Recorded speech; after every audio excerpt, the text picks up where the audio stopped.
Good morning, good afternoon, good evening, everybody. However you happen to be watching and or listening to this, I want to welcome you to the latest episode of the Gaming Circle podcast. The podcast where, we here, we doing it. And this week, we're probably going to be doing it a little shorter show because, unfortunately, I am Mr. Daddy Daycare here. We'll talk about that in a minute. I am, of course, your host, Mr. K. Asante. TKO Asante on all the places we communicate, including on discord.gg/TGCP. And I'm, of course, joined by the man, the myth, the legend, the man who's sometimes late but worth waiting for, Mr. Everlate Saga. What's going on? Am I, though? Am I worth waiting for? Absolutely. You make the show better. You know. I was told I was just to help. And shut up. All right. Listen. I'm very excited about this. Normally we wait till later to talk about it. But we got the 3D models, right?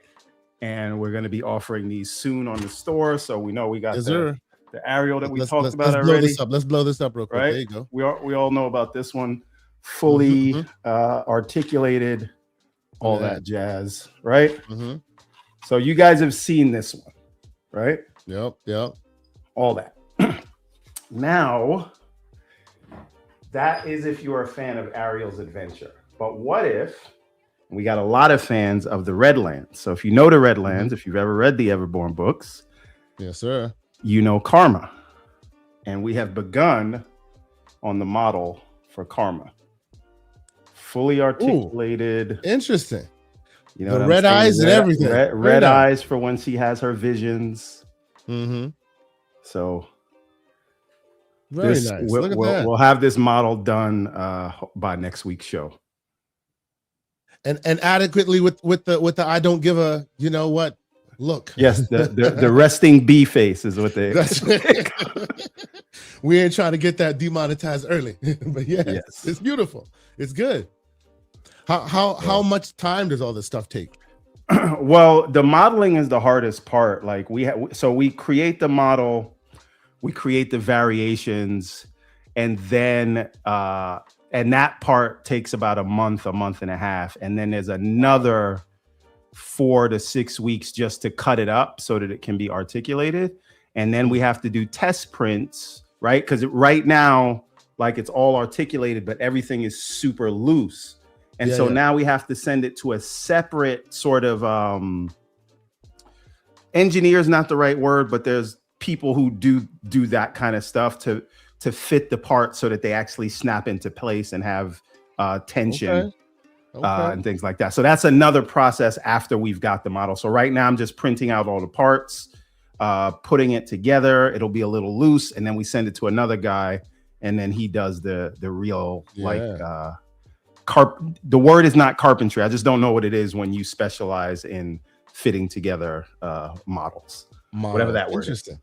That is very cool, bro. And slander and all that aside, I love the fact that the man jumps into the waters, learns how to maneuver, and makes some really interesting stuff. This is great, man. This is awesome. I look forward to seeing it fully fleshed out. It's awesome. Wait till you hear. Well, you actually know, but wait till you hear about the next thing we're jumping into.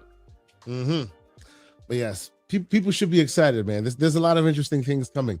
A lot of ingenuity afoot, I will say. But needless to say, I will welcome all, one and all. I see a lot of great folks already in the chat. Shout out to the great Web Dave, Fuzzy Belvedere, Soil Tech. What's going on, everybody? I hope y'all doing well. Infinite Umbra, I acknowledge you, sir. You are acknowledged. BT Mavericks in the house. What's going on? Everybody announced. I think I even saw MJ Dark with his slander earlier on this morning. But yes, we are here. Today is going to be a little bit shorter of a show, as I said. Because, we say that every week, and then we end up going 2.5, 3 hours. So wifey's not here today, right? So that means I have kept the children at bay for only a short amount of time. So we have to do what we can. Otherwise, the savages will bum rush the stage I have going on here, and it may become an interesting other kind of a podcast. But we'll get into that. But needless to say, we are here. We're talking games this week. I think we're going to be a lot of game heavy, but I think we do have some very interesting topics to discuss. First and foremost, if you haven't done so already, please consider hitting that like button. All the spiel, you know what to do. Let the folks know we here. By the way, Mr. Everborn Saga, I see you got the monkey that was X off your back. and as such, we are no longer broadcasting on X. Oh, A new okay. occurrence. A new occurrence. When I went to broadcast, it said, "Hey, you must be a premium subscriber on that account in order to broadcast there, and you are no longer a premium subscriber." I'm like, A the premium monkey has gotten subscriber. off his back. Well, are you talking about a premium subscriber of X. X or Yes. Of X. because I'm still a premium subscriber. Yeah, I'm no longer a premium subscriber here on Okay. No, it's of X. Then something's wrong with your account because you are no longer able to broadcast to your account because it says you are not a premium subscriber. Cares about me. My mom. Uh-oh. Anyway, for anyone who happens to not be watching there, this is probably why that is. But anyway, we'll get back to it. Okay.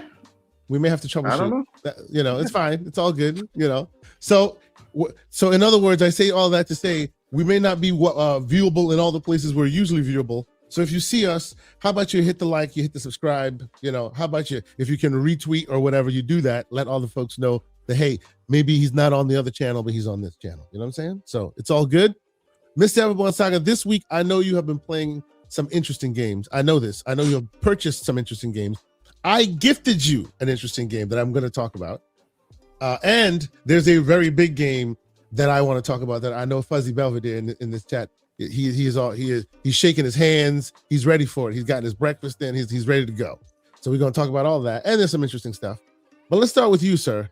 What's some interesting games you want to tell the people? Well, I'll tell you what I bought this week. I can't tell you what I played because the only thing I've been playing is still Pragmata and Alabaster Dawn. But I did pick up some cool things. We love that Alabaster Dawn. I can report about those, the rest of them later. So number one is a game called Haruma Heim. You're gonna have to spell that, bro. So that's HOMURA and then HIME.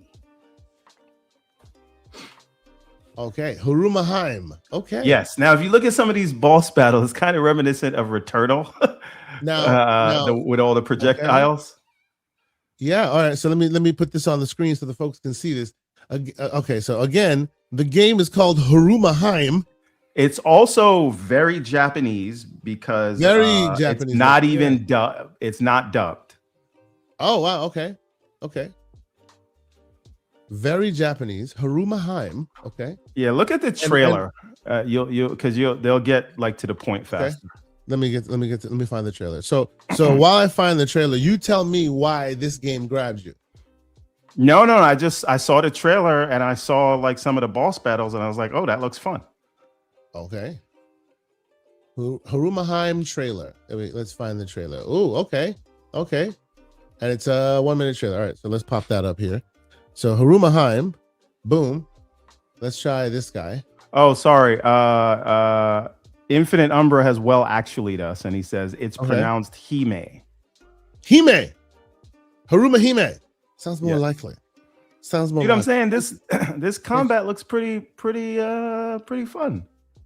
See what I was saying about the Returnal stuff? It is very Returnal in this combat, yeah, which is basically like pattern-based bullet hell. Yeah, cool. And all right, for the record, I bought this completely off the trailer, and I have not played it yet, but the trailer looked pretty fun, and so I said, why not? It was on sale. I love it when he gets the gray beard. Look at that. He's like, it's called Hime. Look at this. Look what's happening on the screen right now. It's pretty crazy. It is beautiful. I wish it was dubbed, and there's no option to change that. So you got to deal with it in Ooh, is this a mobile game? I don't think so, because if you see where it's available, it says Steam and some of those other, like, it doesn't say iOS or Android. Okay. So all right, Haruma Hime. All right. Now this is the big one, right? Okay. I want you to look for Mad King Redemption and tell me the vibes that you get. Yes. I actually have this in my wish list. Mad King Redemption. Now, if I'm not mistaken, isn't this in early access? Yes. And you bought it? I buy early access games all the time. I just don't play demos. Have you played There's a it? difference. Okay. Not yet. The only game I've played this week is Alabaster Dawn and Pragmata, which I'm almost done with Pragmata. Oh, fantastic. Now, yeah, I hear Pragmata, as good as it is, I did hear it was relatively short. So there's that. All right. So the game is called Mad King Redemption.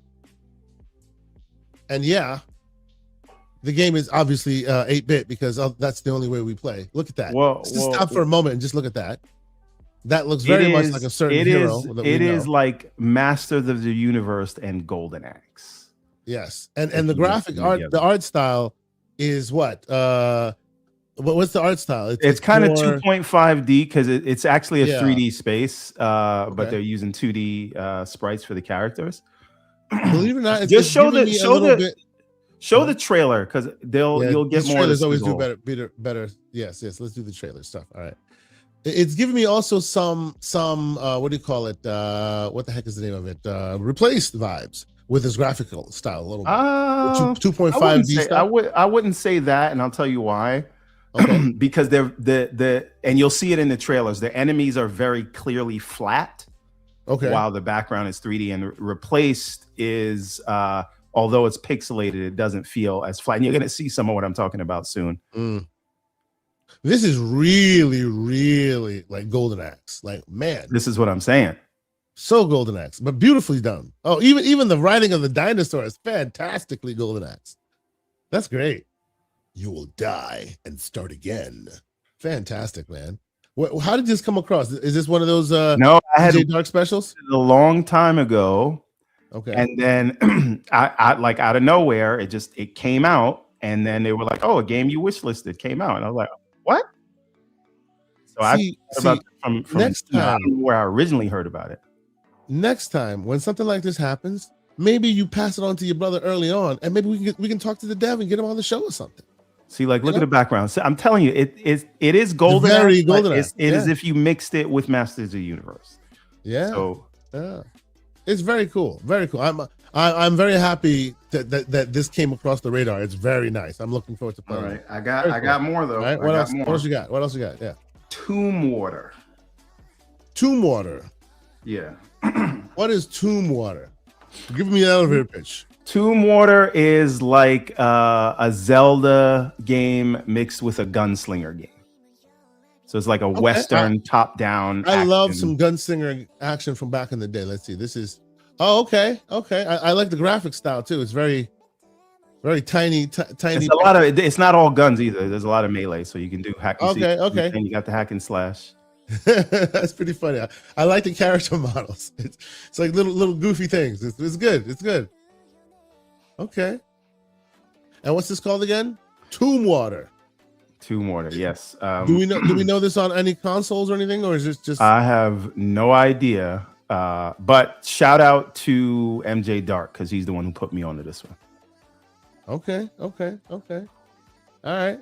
So it looks like it's on Steam and nowhere else as it looks like so far. All Unfortunately, right. that tends to be the case with some of these games. Yeah. What else you got? So the next one is gonna go to either Umbra. Credit for this one because I can't remember who told me about it, but someone did tell me about it, and it was either Umbra or Dr. Dry Rub, and this one is Demons of Asterberg. Okay, let me find Demons of Asterberg. And what kind of game is it? 2D platformer. Ha. Listen, Demons of Asterberg. You know what I'm here for. So. You know what he's here for. Now the thing about Demons of Asterberg though is it is on PS4, PS5. Yeah, it's an older game. It's an older game. So there you go. There's Demons of Asterberg. There's that one. So let's see. Let's see. All right. So another trailer. And who recommended this one? It's either Dr. Dry Rub or Umbra. I cannot remember who. Doesn't MJ says credit goes to him. Oh well, all right, cool. I guess it's MJ Dark. Yeah, but this is very you get like Castlevania vibes on. Yeah. Very nice. Okay. All right, and I got one last one, Uh-huh. and this name's weird. It's Momodora. Momodora. Reverie Under the Moonlight. Now, Okay. this is an old game from 2016, and the best way to you remember that game that we were talking about a couple of weeks back that I ended up beating. What was the name of it? It's a 2D platformer. It was you got it too. It was the girl with the hood. Oh yeah. I know what you're talking about. I didn't finish it, but you got it. Yeah. Yeah, I finished it, and I just it is like that, but like way more polished. All right, so check it out. So here's the trailer for it, and shout out You're to gonna see it. The 120 character design almost looks platforms. the same as well. Okay. Reverie Under the Moonlight. See what I'm saying? Look at the animations on this. She's basically so like fun, Little Red Riding Hood. Yeah, this is so cool. I love the graphic style. This one I've actually been playing. This is really good. Okay, it's hard to look the name up. Momo Reverie. Yeah, I think that might be why nobody knows about this, because this looks great. Didn't do a great job with the naming of it. Yeah, the art style, the animations, it's so great. It's just great. I even love the kind of pixely shadows they have going on. Yeah, and it's really also 4x3 on purpose. Yeah, I see that. It's 4x3. Yeah. Okay. You're okay. All right. See what you're attacking there? All right. Hey now. Whoa. So I love the animations on this. I love the combat. I love the mixture of projectiles and melee. Yeah. But it's really good. And I don't know, this is literally a 10-year-old game. This is excellent. It was never on my radar. All right. It's called Momodora Reverie Under the Moonlight. What a name. All right. Yeah. And then obviously there's been Alabaster Dawn, but I think you have played more of that this week than I did, because I saw you playing it a bunch in the Discord. So I'll let you talk about that one. Sir, I'll play the trailer again for those who haven't seen it.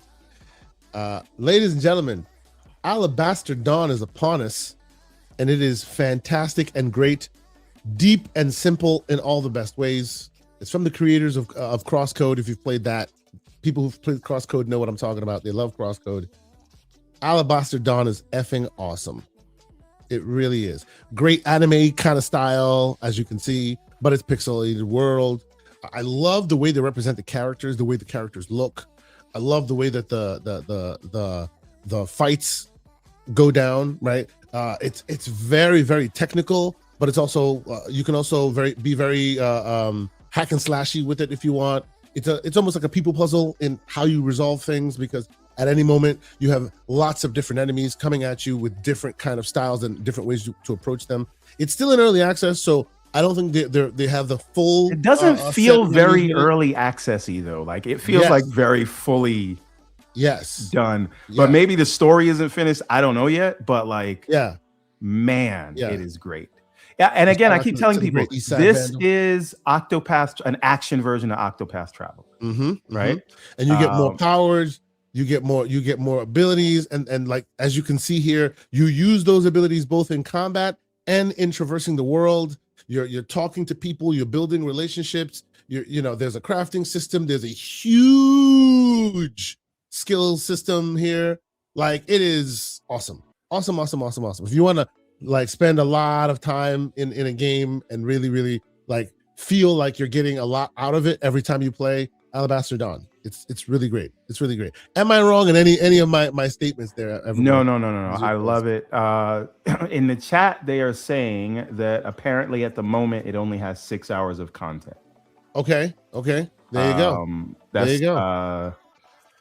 Sly Crow that says that one, and then Mr. 2 Opinionated asks, "How's the Everborn game coming along?" Ooh, first of all, why you asking questions like that, Mr. 2? Why are you too opinionated? No, so it's funny that you ask. I finally got the art team back on track, And so they are doing tile assets right now for the environment art. So we're going to have like 6 biomes, and they've got to make like cave areas, outdoor areas, and then backgrounds, and then sort of animated props and things like that. So right now, the main mechanics of the game are already in place. Like everything that you can do is done, and it's just more of I need to get the level assets in place, and then once I have those, but I also need to like actually design the levels. The mechanics are all done, if that makes any sense. Not saying I won't add or remove any mechanics, but what we set out to do in terms of the bones are done. Yes. So I guess Mr. Opinion too opinionated is waiting for his shot to become a QA tester and give you his opinions. You know what I'm saying? Yeah, man. He's waiting for his opinions. You know what I'm saying? Well, I appreciate the question. Yeah, man. We want to know what's good. I'm just messing with you, Mr. Too Opinionated. Hey, man. Look, listen, I appreciate you calling out my procrastination. With a name like Mr. Too Opinionated, you know you're gonna get the smoke, sir. You here for it, and we appreciate you for being here for it. It's all good. Any other games you want to talk about? No, I think we covered. Well, let me make sure. Hold on. And while you do that, let me talk to you all about this game that I gifted. I gifted this game to Everborn Saga last night. I gifted this game to also MJ because, to my insane surprise, it wasn't on their list. This game came out 8 years ago, 7 years ago, 8 years ago. It's by Relic Games. And Relic Games is obviously an old studio now. They made Torchlight 1 and Torchlight 2. I loved the Torchlight series back in the day, for those who know. This game used to even be on console. I think it's on Steam. It's obviously on Steam. It's on PlayStation, and I think on older Xbox and on Nintendo as well. The game is called Hob, H-O-B, and it is awesome and special, and I play it I think I've beaten this game at least 4 or 5 times now. Every few years, I'll play it again. There's no talking. Oh, before we continue. Oh, wait a minute. Shout out to the great Nerds and Other Legends. $5 super chat. He says, I'm 43 today. Help me by hitting the like button and joining the Discord. What? No, help us by giving the great Nerds and Other Legends a shout out. Man, he every year he looks younger than me, and it pisses me off. It's like he is younger than me, obviously, but still. He's in his 40s, and he looks like he's in his 20s. Happy born day, sir. You know what's the dopest thing about Nerds and Other Legends? He does not allow himself to succumb to the negativity of the internet. Like he can, if he doesn't like something, you know what he does? He just stays quiet about it. He just turns it off. And when everybody's crashing out, Nerds is just like, I guess it is what it is. He is one of the plagues in our Discord. He is the Zen master of the Discord. Yes. Unlike Slow-Mo, who crashes out every 2 days. Oh no! But yes, it is what it is. Great Nerds and Other Legends. We appreciate you, Nerds. Thank you so much for being here. Actually, you know what, Nerds, you have earned yourself. Happy birthday, Nerds. Holla at your boy in the background. I'll get you a copy of my favorite game. It's called Hob. It actually looks fantastic. It is fantastic. Yeah. I will get you a copy of this game. Nerds, I'm telling you, holla at me in the Discord. This game is yours. I will buy you a copy of this game. I actually have an extra code I will throw you. Happy birthday, bro. I love that man. He's always great in our Discord. When he's not there, he's missed. Shout out to you. All right, Slow-Mo. Because you're whining about it. Slow-Mo Backslap wants to know that his Toyota Sienna is better than my Cybertruck. Oh my God. The only person that would say that is someone who hasn't driven a Cybertruck. But it's okay. Next time you're in New York, you can come by and I'll let you give it a test drive. We're not going to do this right now. No, we're not. It'll be fun. These are the Discord conversations, ladies and gentlemen. These themselves are the Discord conversations. Shout out to the great Slow-Mo Backslap. Let me get back to it real quick.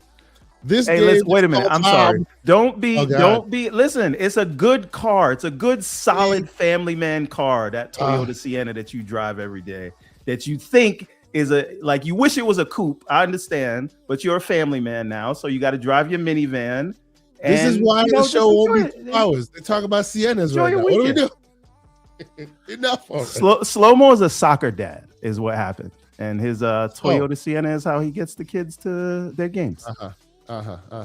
Yes. So the game is called Hob. It's an adventure game. It's a single-player adventure game. As you can see, lots of puzzles. It's got good combat. It has really awesome progression as far as getting you cool powers and whatnot. It's an awesome 3D game. It's a game from a time when they didn't care about your specs. So everyone who runs this game will be able to run it perfectly. If you go under the settings, you won't see any settings. You'll just see like brightness, and that's it. Even on PC, it's just runs how it runs. It runs on any handheld. It's fantastic. It does look great. And shout out to Aaron, who says slow-mo is going out sad. Oh, leave. Y'all gotta keep the slander alive. Also, I just need to say, I just need to do my obligatory F Elon. But go ahead. Yeah. My owning of a Cybertruck is not an endorsement of that guy. We'll leave it at that. We don't want to get into politics on this shit. Indeed. But yes, there we go. So the game is called Hob. All the slander there aside, I think everybody should play it. It's actually like if you there's some really good deals out there if you really want to go check it out. So it's an awesome little game. I think it came out 8 years ago by Runic Games. Really cool. So check it out. MJ Dark with a final super chat. He says, Everborn, will your games skip the Xbox PC app like Alien Fireteams 2? Since we all know you install it on Steam. LOL. Switch 2 is the best place to play. Okay, first of all, if I will get some sort of a bag, the game will be everywhere that I can put it. That's all I'll say. Well, you see, we will leave it at that. When you talk to Everborn Developer Saga, now logistics come out. Now, if you talk to Everborn Gamer Saga, then it's like, screw that crap. You don't need to go over there. Listen. Fanboy logic is not logic. It's not logical, right? But when your money is on the line, you want things to go where they can. Indeed. All right. So now, last game I've been playing, and I have to put out on Front Street. Shout out to Xbox. Shout out to Xbox for providing me a code for it. They gave me a code about a week ago. I've been playing it. I think I'm about 20 some odd hours in. Let me double check. Let me see here. Let me double check my answer on this one. And this one is Forza Horizon 6, which I know a lot of people have been playing. Actually, at this moment, I am 22.7 hours into this game. And shout out to the great VG Fight School. He says exactly, money is on the line. You know, it's always funny to tell other people to do what to do with their money, just to make you feel good online. Yep. But we can leave that conversation for another time. Oh, and HUD Zero is here. He's with a $2 super chat. He says played Hob and loved it. Hashtag Indie Life. Now, if you didn't know, HUD Zero was on what do you call it? Boomstick with me last Wednesday. First debut on that show. So shout out to you. It was a really good show. His first debut on the show did really well. Shout out to you. Thank you for joining us. So as I was saying, shout out to Microsoft and Xbox for sending me a code for Forza Horizon 6. I am now about 22.7 hours in. If you need me to tell you that this is a great game and I need to gush about it, then get your coffee. If you need to put some milk in your Wheaties, go ahead and do that. This is the part of the program where I tell you that Forza Horizon 6, like Forza Horizon 5 before it, is excellent. Oh my God, it is excellent. I can't stop the audio in the background right now. Is it the beginning music here? Go ahead, everyone. Is it? I'm not a racing guy, so I can't really. And this is the beginning. This is right. What you're watching here is literally the first hour, the beginning of it. Go ahead, everyone. What were you saying? I can't speak to like any Forza game because I've never really been into any racing games. Not just Forza. Yeah. The last racing game I played was the last Sonic racing game, and that wasn't because of the cars. But how is this just Horizon 5 in a different location? Which there's nothing wrong with that because Horizon 5 was excellent. And who wouldn't like a change of location? Or what have they added new to the franchise in this one? So and that's the thing, Everborn. It's funny you mentioned this, because the thing that I think is a problem for these guys is that they are too damn good. They are too damn good. So they got the formula down pat. Bro, like Front Street, this is a 10 out of 10 for me. I love this game. This is the quintessential like palate cleanser. You play this while playing everything else, and you'll play this forever because it's just always something to do. You can always play just a little bit of it and then go on and do something else. It is excellent. But exactly to the point that you've made, they have refined this formula to a fine point, to the point where when you walk into this game, you know what to expect. It's a Forza game. So you're going to get the music, right? You're going to get the style. You're going to get the excellent art style. You're going to get the great physics, all there on display. And if they chose, and I say if because sometimes the locations to me have not been fantastic, they've been cool, but not fantastic. But when they choose a great location, it is, oh my God, fun. And this is a great location. And if you're in the Discord, when I say they chose to go with WW, you will know what I mean. Yes. Shout out to Black Mike. Shout out to the BV. Yes, sir. We're gonna keep it moving. But make no mistake, right? When I say that like this is their problem, they're a victim of their own success, I don't mean that in a negative, because this game is so damn good. It's excellent, like excellent. But so was the last one, right? And so was the one before it, and they keep refining it and refining it and refining it. And this too has a lot of great refinements. My brother Fuzzy Belvedere, if you are in the chat and you want to jump on this show and talk about your experiences, sir, because I know you've started playing it, please let me know. I will send you an invite. You are welcome to jump on here and give us your opinions, because I know you are all about this genre and this game specifically. But I don't know if there are, like, to my eye and my gameplay, I have not seen like well-defined refinements that make me go, oh my God, this is so much different than the one before it. There are very much UI UX differences that have happened here that have streamlined a lot of things, right?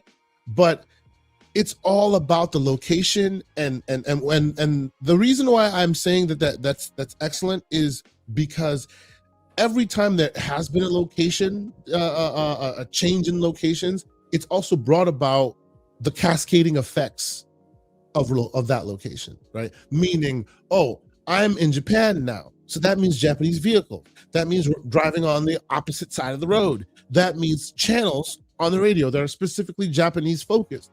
That means, right? And all of that, just like, it's just so well realized, right? One of the most favorite things that I've done in this game so far, and I've played, like, as I said, 22 hours of it myself. Shout out to the great Infinite Umbra, Black Viking, Korkenstein. We all jumped on. We were in the Discord. Game was out. We were all just hanging out. We all jumped on early access style, right? Jumped into the game, right, and started a convoy. And in the game, there is what I would call crazy taxi / Uber driver. It's called Discover Japan. There's a little Discover Japan section.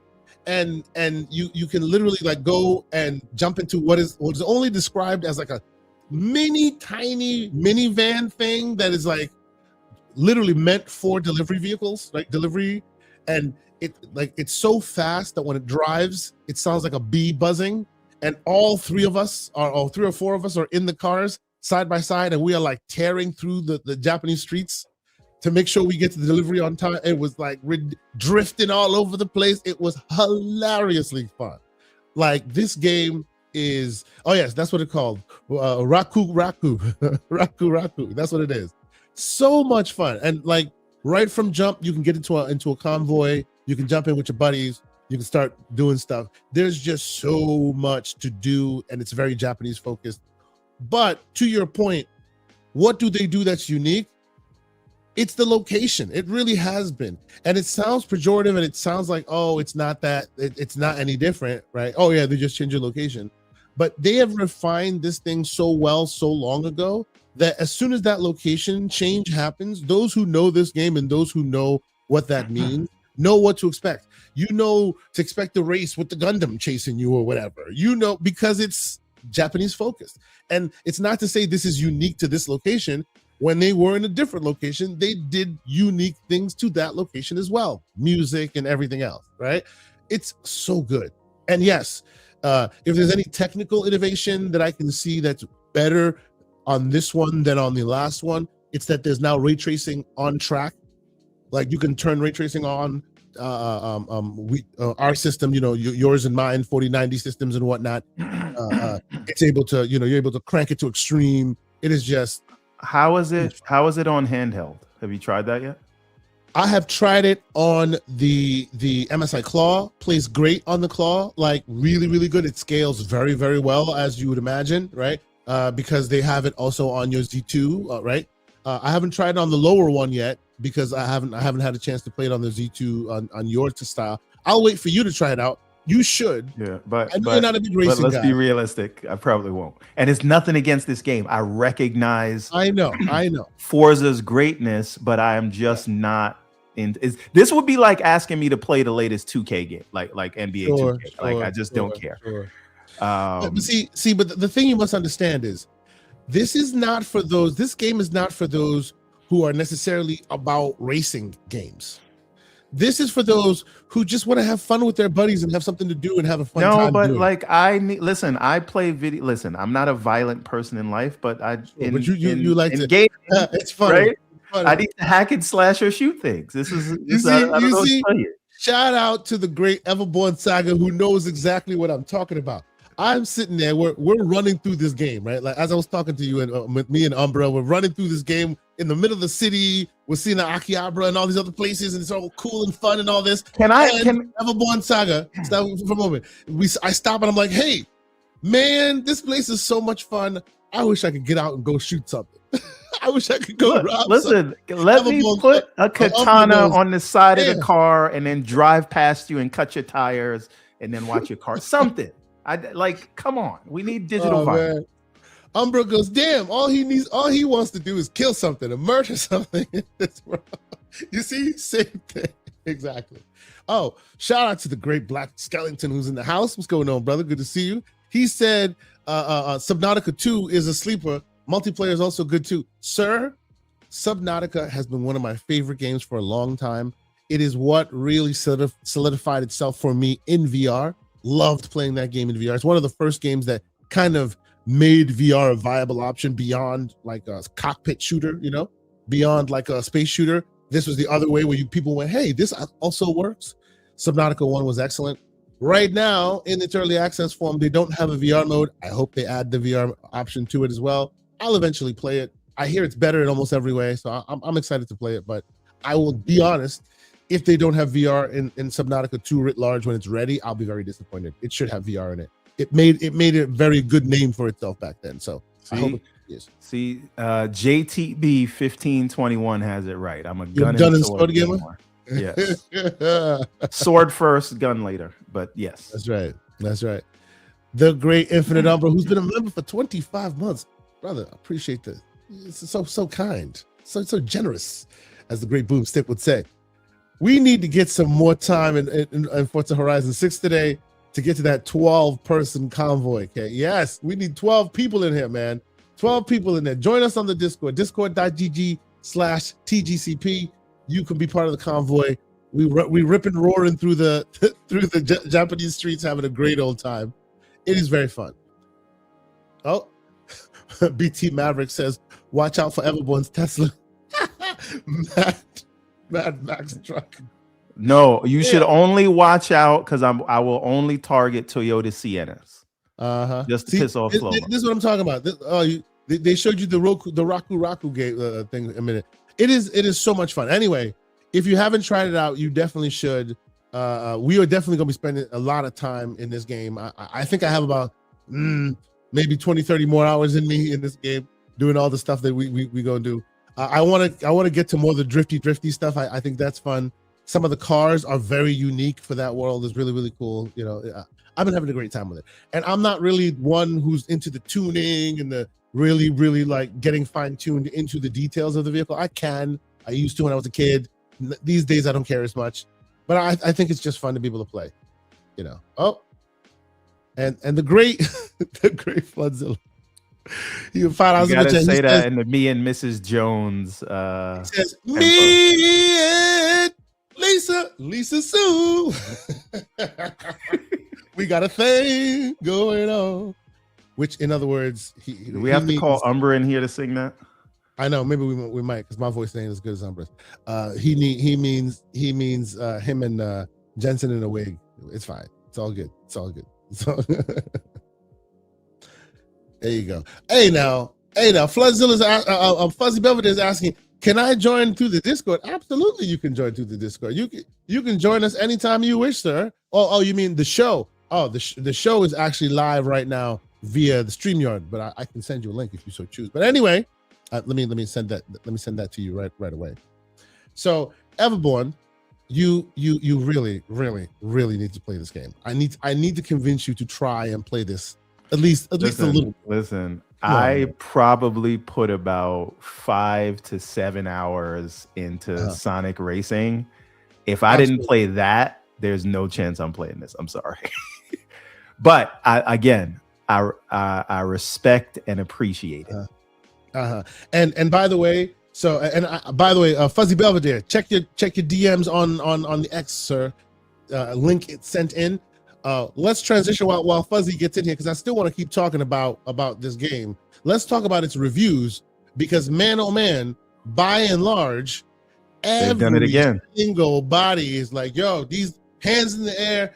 It's cinema. They've done it. It's over. You know. Victim of their own success. 9 out of 10. 9 out of 10 by and large is the aggregate score review, but 10 out of 10s are flying all over the place in this game. People just can't get enough of it. It's awesome, you know. Congratulations to them. I guess my question is, will that matter? Do we think this game will ever leave the niche realm that it seems to find itself when it comes to award season? And that's us transitioning to news, by the way. I mean, again, I'm not one of those people who thinks, again, I'm not saying the quality is not there, but I'm not under any impression. The audio is muffled all of a sudden. Uh-oh. Try that one more time, sir. Can you guys hear me? Yes, I hear you quite clearly. It was just a little bit of muffled on the end. And by the way, ladies and gentlemen, because we need the authority on Forza Horizon, the man, the myth, the legend, Mr. Forza himself, Fuzzy Belvedere. What's happening? Well, Annie's on camera. Put you to shame, Sante. Oh yeah, everybody got their cameras on, but you. Look at you. But yeah, I don't. Let's go. We're gonna let Fuzzy do his thing. I just want to finish this point before I forget. I don't expect it to be nominated for like Game of the Year or anything like that, because it is a genre game. And that's no disrespect to it, but I just like, that's not the kind of game that the Game Awards nominate. Will it win Best Racer? Will it win Best Sports Game? Will it win Best Graphics? Will it win Best Ongoing Game? Probably wins all of those. But Game of the Year, I just don't see it. And I'm not mad if it doesn't. Like it has carved out its own lane, and so it doesn't need to be Game of the Year for it to be great. So I'm not worried about that. But I know the racer of racers. You know what it is. Yeah. You know this conversation will continue. Fuzzy Belvedere, sir. I know you're probably early in. I know you are, but what are your thoughts, sir?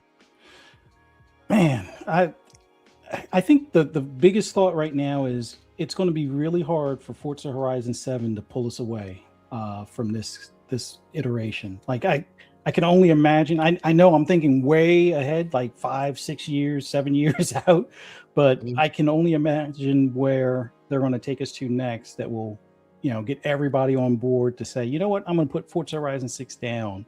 I think that's going to be the hard thing that they're going to have to get up to task on, whether it's Germany. What you're saying is like this is the new Mount Rushmore. They're gonna have to do a lot of work to top it.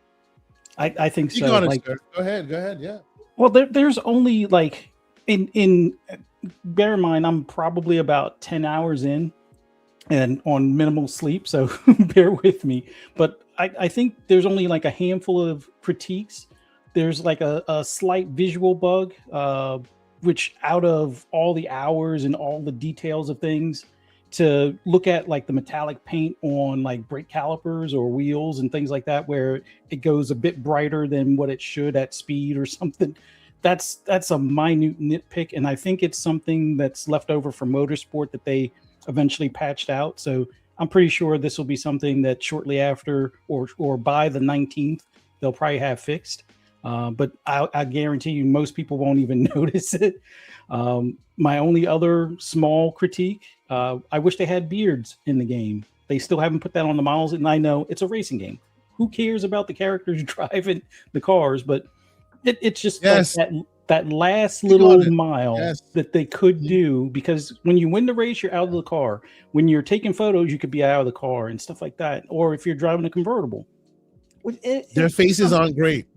Their Yeah. faces still aren't great. And we know they could be great. That's the last part. You are absolutely right. Absolutely right. And we laugh at it when we see it because it doesn't really matter, but you're absolutely right. Right. Like my guy is goofy as hell. When you see I got like a flat top, because it's the only normal thing that I could find, because all the rest of it just looks ridiculous.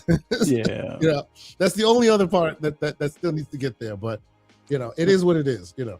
But the rest of it, they've knocked it out of the park, and they've tweaked the handling. And I'm assuming a lot of it is some of the stuff that transitioned from motorsport with Turn 10, helping them on that. Just like in the past, where Turn 10 with motorsport handling was kind of pushed into Horizon, but it was with a lot more leeway or a lot more forgiveness. They've done a bit more, and it seems like, I guess it's the tire model that they have seems to have carried over. So the good thing about that is, and especially considering where the location is, it makes it a lot more predictable as far as drifting. So if you want to go into a corner, sometimes you don't even have to hit the brakes or the parking brake. You can just let it coast and just turn hard, and it'll start to drift just like a real car will. So you can pretty much cause it to fishtail and just have to fluctuate the gas pedal and stuff. So in all honesty, they've made it actually easier to drift in this game without making it too arcadey. Another thing that they've done, they've finally added the ability to add decals to windows, which I'm going to play around with a bit of that. But I know a lot of people don't necessarily care about that stuff, but to put like the visor banner, excuse me, like the visor on like the windshield, or some of the stickers that you would see on like a drift car on the windows and stuff, is pretty cool. But like for the location itself, I love the fact that they made a lot more trees breakable. Not that was a problem before, and you shouldn't be running into trees for the most part. But if you want to take a shortcut, man, some of them cars are fast. I have no choice, sir. They need to break my fall. yeah, and the great thing is the way the roads are cut. There are shortcuts that, you know, if once you found all the roads, you could just beamline right to where you want to go, or you could fast travel. Which I haven't got all the houses just yet, but I know that it seems like there's no more of this paying to have to fast travel. It's going to be more of a perk that's unlocked. And it seems like you can do it a lot sooner or a lot earlier. So it makes it a lot more convenient. And then if you don't want to fast travel and you don't feel like driving and dealing with the AI traffic, you can put it in do-it-yourself mode, where you can put it on auto drive and it'll take you there. And the auto drive now, in comparison to what it's been in the past, is a lot more aggressive. So it's going to drive as fast as it can. It's in a lot of cases, it's going to dodge the traffic instead of running right into them, but it might wind up taking out a guardrail and then it'll get back on the road and stuff. So they've made some tweaks here and there as far as the AI that you're going to have to deal with, or the AI controls when you add some of the assists or the nannies, as far as like the traction control and stuff like that. But for those that want to turn the traction control and stability control off, oh, this game is going to be up your alley as far as fun. I think that's the biggest thing when it comes to just, you know, playing around. Like if and I know Everborn, you're not really into racers, but if you ever, because I know besides the Cybertruck, and you've had another Tesla prior to that, Yeah, Have I you got a ever Model wanted to do 3 and a Model Y. Have you ever wanted to do a burnout or drift in any of those cars? Not No, and these are things that I used to do when I was younger, back at when I was driving like a Honda Civic or something like that. But like I'm from New York, so I've been to the Hunts Point races in the 90s Yeah. and things like that. All that scene, that's just not me anymore. Okay. So uh But it You're might be some speaking to a bunch nostalgia. of You're gray going to be beards. living this game. That's the thing. Yes, Like, yes, because you've yes, had yes. a vet as well, or were thinking about getting one at one point. Right? no, so I am gonna get the C9 Corvette. Ah, So just wait. I want an all EV model because it's very hard to go back to ICE after you've like whatever EV you're in. You don't have to like the brand that I like, but it's very difficult to see myself going back to a gas station. That is literally the only reason why I don't have the C8 right now. okay. So Well, they're now doing the hybrid. Although I know you, like you said, you want to do the full electric and stuff. Yeah, But yeah. they have they're replacing the E-Ray with a better V8 and a better motor for the front, where it's not quite the ZR1X Right. speed, but it's up there. I think it's like either high 700 range or something along those lines as far as what it's putting out. But if you ever wanted to relive that nostalgia of the earlier days and just drift around corners or do donuts or come hang out with us and race on the highway, do those rolling starts, which that takes some of the advantage away from the electrics when you do the rolling starts. But that would be the thing I would say, try to give a try, because they did an excellent job on the highways. It's so much so that sometimes if you make a wrong turn, it can be a little frustrating to get to the next exit to get off the highway to get into the city and stuff. But Yep. that's You the fun stuck part for a of it. long time. Yeah. Or you're driving on the wrong side of the road for a long time trying to catch up. It's crazy. Yeah, and Yes. they've paid a lot of attention to the I guess the way the roads are cut, the way the exits and entryways are done, the intersections, the main part of the center part of the city, where it's almost like not a four-way, almost like a six-way intersection and stuff like that. So they've, even though it's not a one-to-one, they've replicated a lot of what we've seen for Tokyo. And then some of the surrounding switchback roads and mountain passes and things along those Probably lines. one of the biggest maps they've made in a while, no? Like there's a Yeah. lot of map on this one. Very, very big. And you could spend, I want to say it's like 20 minutes. And I know real life 20 minutes in a game driving from A to B may seem like a long time, but it's short compared to reality. But when you compare it to something like Grand Theft Auto 5, which has a big map, you can get from A to B in one of the fastest cars. I think it's like 13 minutes or so.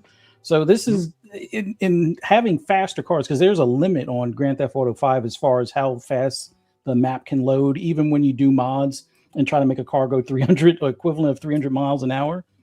You can actually get a 300 mile an hour car, and it's still going to take you 20 minutes plus to get from the far ends of the map. So this is a huge map, a lot of elevation. I know that's going to be annoying for some if they have drift tires trying to go up a hill on a dirt side of a mountain. Oh yeah. Kind of deal. Oh yeah. But like with the trucks, the rally cars do rally tires. The fact that we can bring back snow tires and things like that, I love that they have that mixed in there. They've added a lot more wheels. I got a Forza edition Tacoma that is insane, man. Yes. It hugs the street like it's like nobody's business. I'm like, oh my God, I can't stop driving that car. I've been driving that car for 20 hours. It's insane. Yeah. That is, and the funny thing is with the Forza cars, keep in mind, I think that one gives you like extra credits. So anytime you win, when you if you enter a race, it's, I don't know if it's double or it has like a multiplier in its like little RPG build up for the cars and things. But like the Forza cars are very meaningful, but they're a lot different than previous ones that we've seen. It's not going to be the same Lamborghini or the same Acura or some of the cars that they've had in the past. So I like that they've changed some of those up.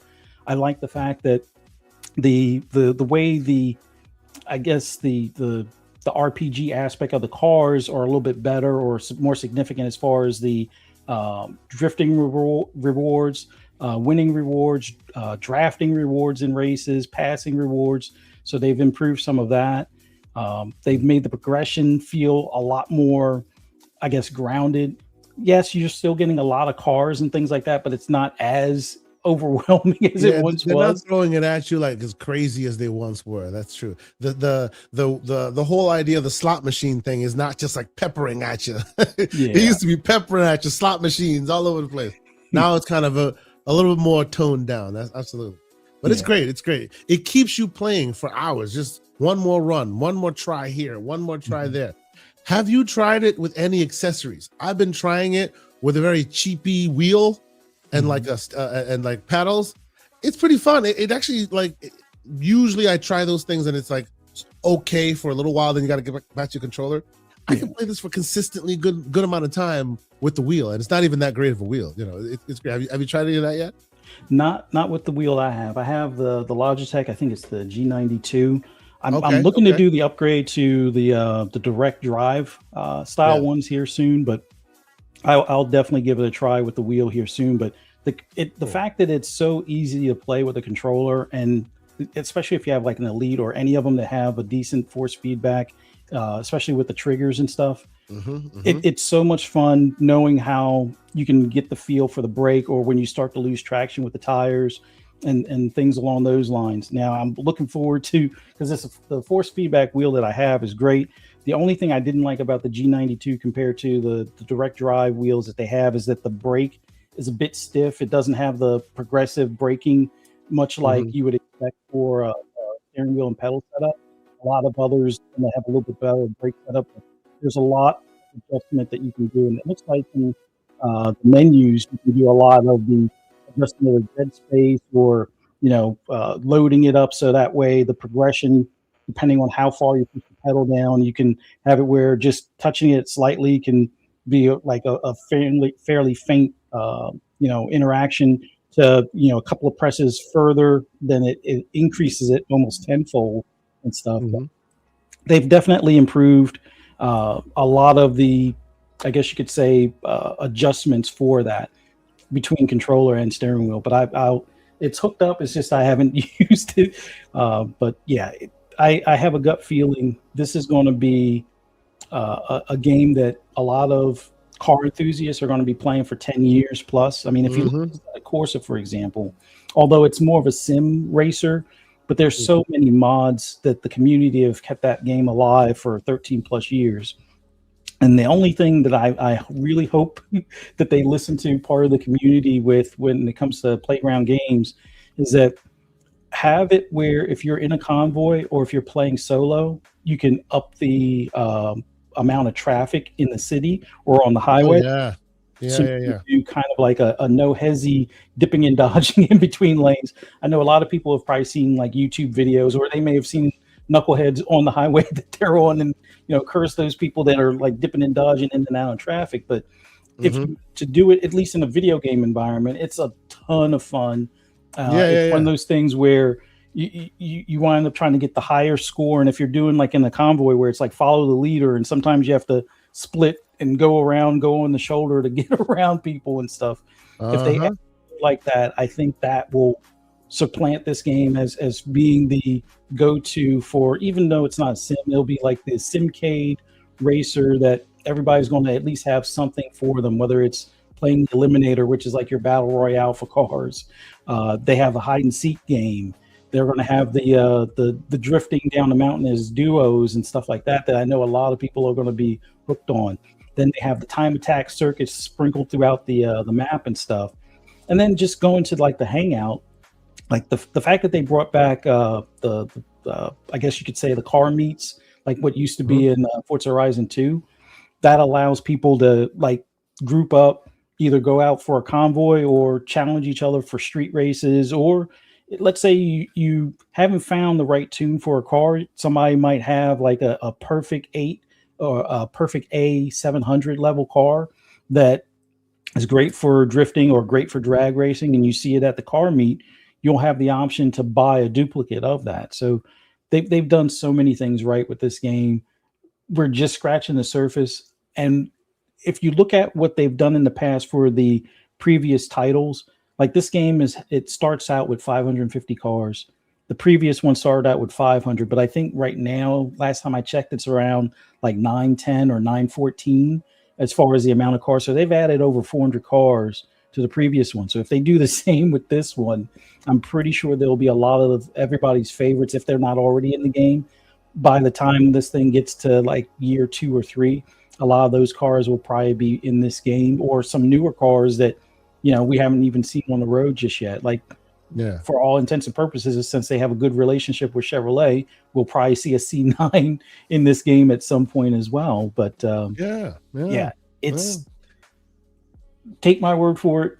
If you're anywhere near a car enthusiast, if you're anywhere near a racing enthusiast, this is definitely something to pick up, especially if you're more into the arcade racer as opposed to sim. But you can turn a lot of those assists off to make it feel like a sim. Talk to me about that a little bit. I know that there was a whole conversation about, they have depreciated a little bit of what Turn 10 used to be in favor of Playground, right? And Playground were always the ones that were really more in this genre, right? The more arcadey. I wouldn't say arcade because it's not really arcade, but arcadey versus as sim as they used to go in Turn 10. I know you can turn the dials down and get more sim-like. Yeah. How close to Turn 10's to the straight sim can you get in this game? I haven't tried. I think the only thing that seems like you can't quite pull off as easily, although it might be just that I haven't gotten the cars tuned just yet, is the I would say that more of like the balance when you're braking into a turn and doing the trail braking coming out of the turn. It's close. Like I've had it where, like I said earlier, you can lift off and lift off the gas and let it coast through the corner and just put more turn input into it, and it'll start to go sideways. It's close to what they have in Forza Motorsport. It's not exact, but it's close. But then again, I think I still have anti-lock brakes on, because a lot of these cars if you're driving street cars, they're going to have anti-lock brakes until you pull the fuse. I mean, some of them you can force it off. I know you can force traction control off. You can force stability control off on a lot of cars, but the ABS is one of those things that seems to stay, except for some of the more expensive ones that have like a track set up for it and stuff. But for the most part, that's the I would say the small shadow or small gray area as far as like when it comes to entering a turn and exiting a turn. It's almost as close as you can get to Motorsport, if not dead on. It's just that right now I haven't gotten the balance and the bias yet on the braking to have it feel like it did when I was driving Motorsport. With the more so with older cars, the newer cars, it's rather easy, but the older cars, the heavier cars like that Challenger, those are the ones that sometimes can be a little bit more of a handful. But they're just turn all of the assists off, put it for a realistic or simulated steering. If you're using a wheel, I would say this can be a sim if you want it to be a sim. Just keep in mind the damage model is not going to be exact, but after you keep hitting things and you have it on realistic damage, that might be a problem. I just have it on visual damage, which I try my best not to sideswipe stuff, but you're going to get some scratches here and there. It is awesome. And by the way, obviously, if you are in this community and you don't know who Fuzzy Belvedere is, he is the man about the racing games. As you can attest, he got the details. So if he puts something out, if there's any content that he's a part of, you got to check it out, because he's all about them racing games. Bro, so we're transitioning more to not the game itself, but the conversation about the game. I see a lot of reviews out there. People are liking it. It's not on PlayStation yet. We know it will be soon enough. What are your thoughts? Everborn is on the page of, well, it's niche. It stays niche. It's going to stay niche forever. I didn't say it was niche. I said it was a genre. You can't have 40 million players and be niche. Let's just clarify what else. Genre. Yes. Do we think this thing breaks its mold? What do you think? Outside of the Game Awards or the VGAs, I think it can win Game of the Year. But Keeley, on the other hand, like he's going to have a lot of people that will be willing to put this in the nomination. Mm-hmm. I don't think he'll sign off on it, or maybe there won't be enough people that pick this because this is going to be a loaded year. Let's get that clear. Oh yeah. Capcom's already got 2 in the hat right now. Like I Mm-hmm. do think Pragmata and I do think Resident Evil 9 will be in the running. Mixtape, I feel, should probably be in the running as well. I know there's some controversy about that, but yes. Mixtape should be in that conversation. And it, for all intents and purposes, Playground could do almost like Capcom and have another title worthy of being in that conversation as well with Fable later on this year. Yes. Hey, Fuzzy, Yeah. I would be remiss if we did not mention the elephant in the room that is Crimson Desert. Yes. Right now, RE9 and Crimson Desert are my top 2 for Game of the Year. And see, the thing that's weird, I think the critics in some cases got it wrong where they gave it a lower score than what it probably should get. And it feels like they didn't put the 2 to 3 hour or anything more than 2 or 3 hours in. And the more that you explore and the more you kind of mess around with your build and get different armor and stuff like that. And that now there's like different guides on things that you'll have in your village and stuff that you can, help level up stuff even better. Like, I think this is a game that we all kind of wanted Dragon's Dogma 2 to kind of be. I 100% agree with that. My only pushback is that all the guys that reviewed it, listen, there are some people who just didn't actually give it a chance and they just, it didn't work the way they expected it to work. And so, sure, but we still must account for the fact that this game has had a lot of quality of life updates even since launch, and what they were reviewing is not exactly the game that we have today.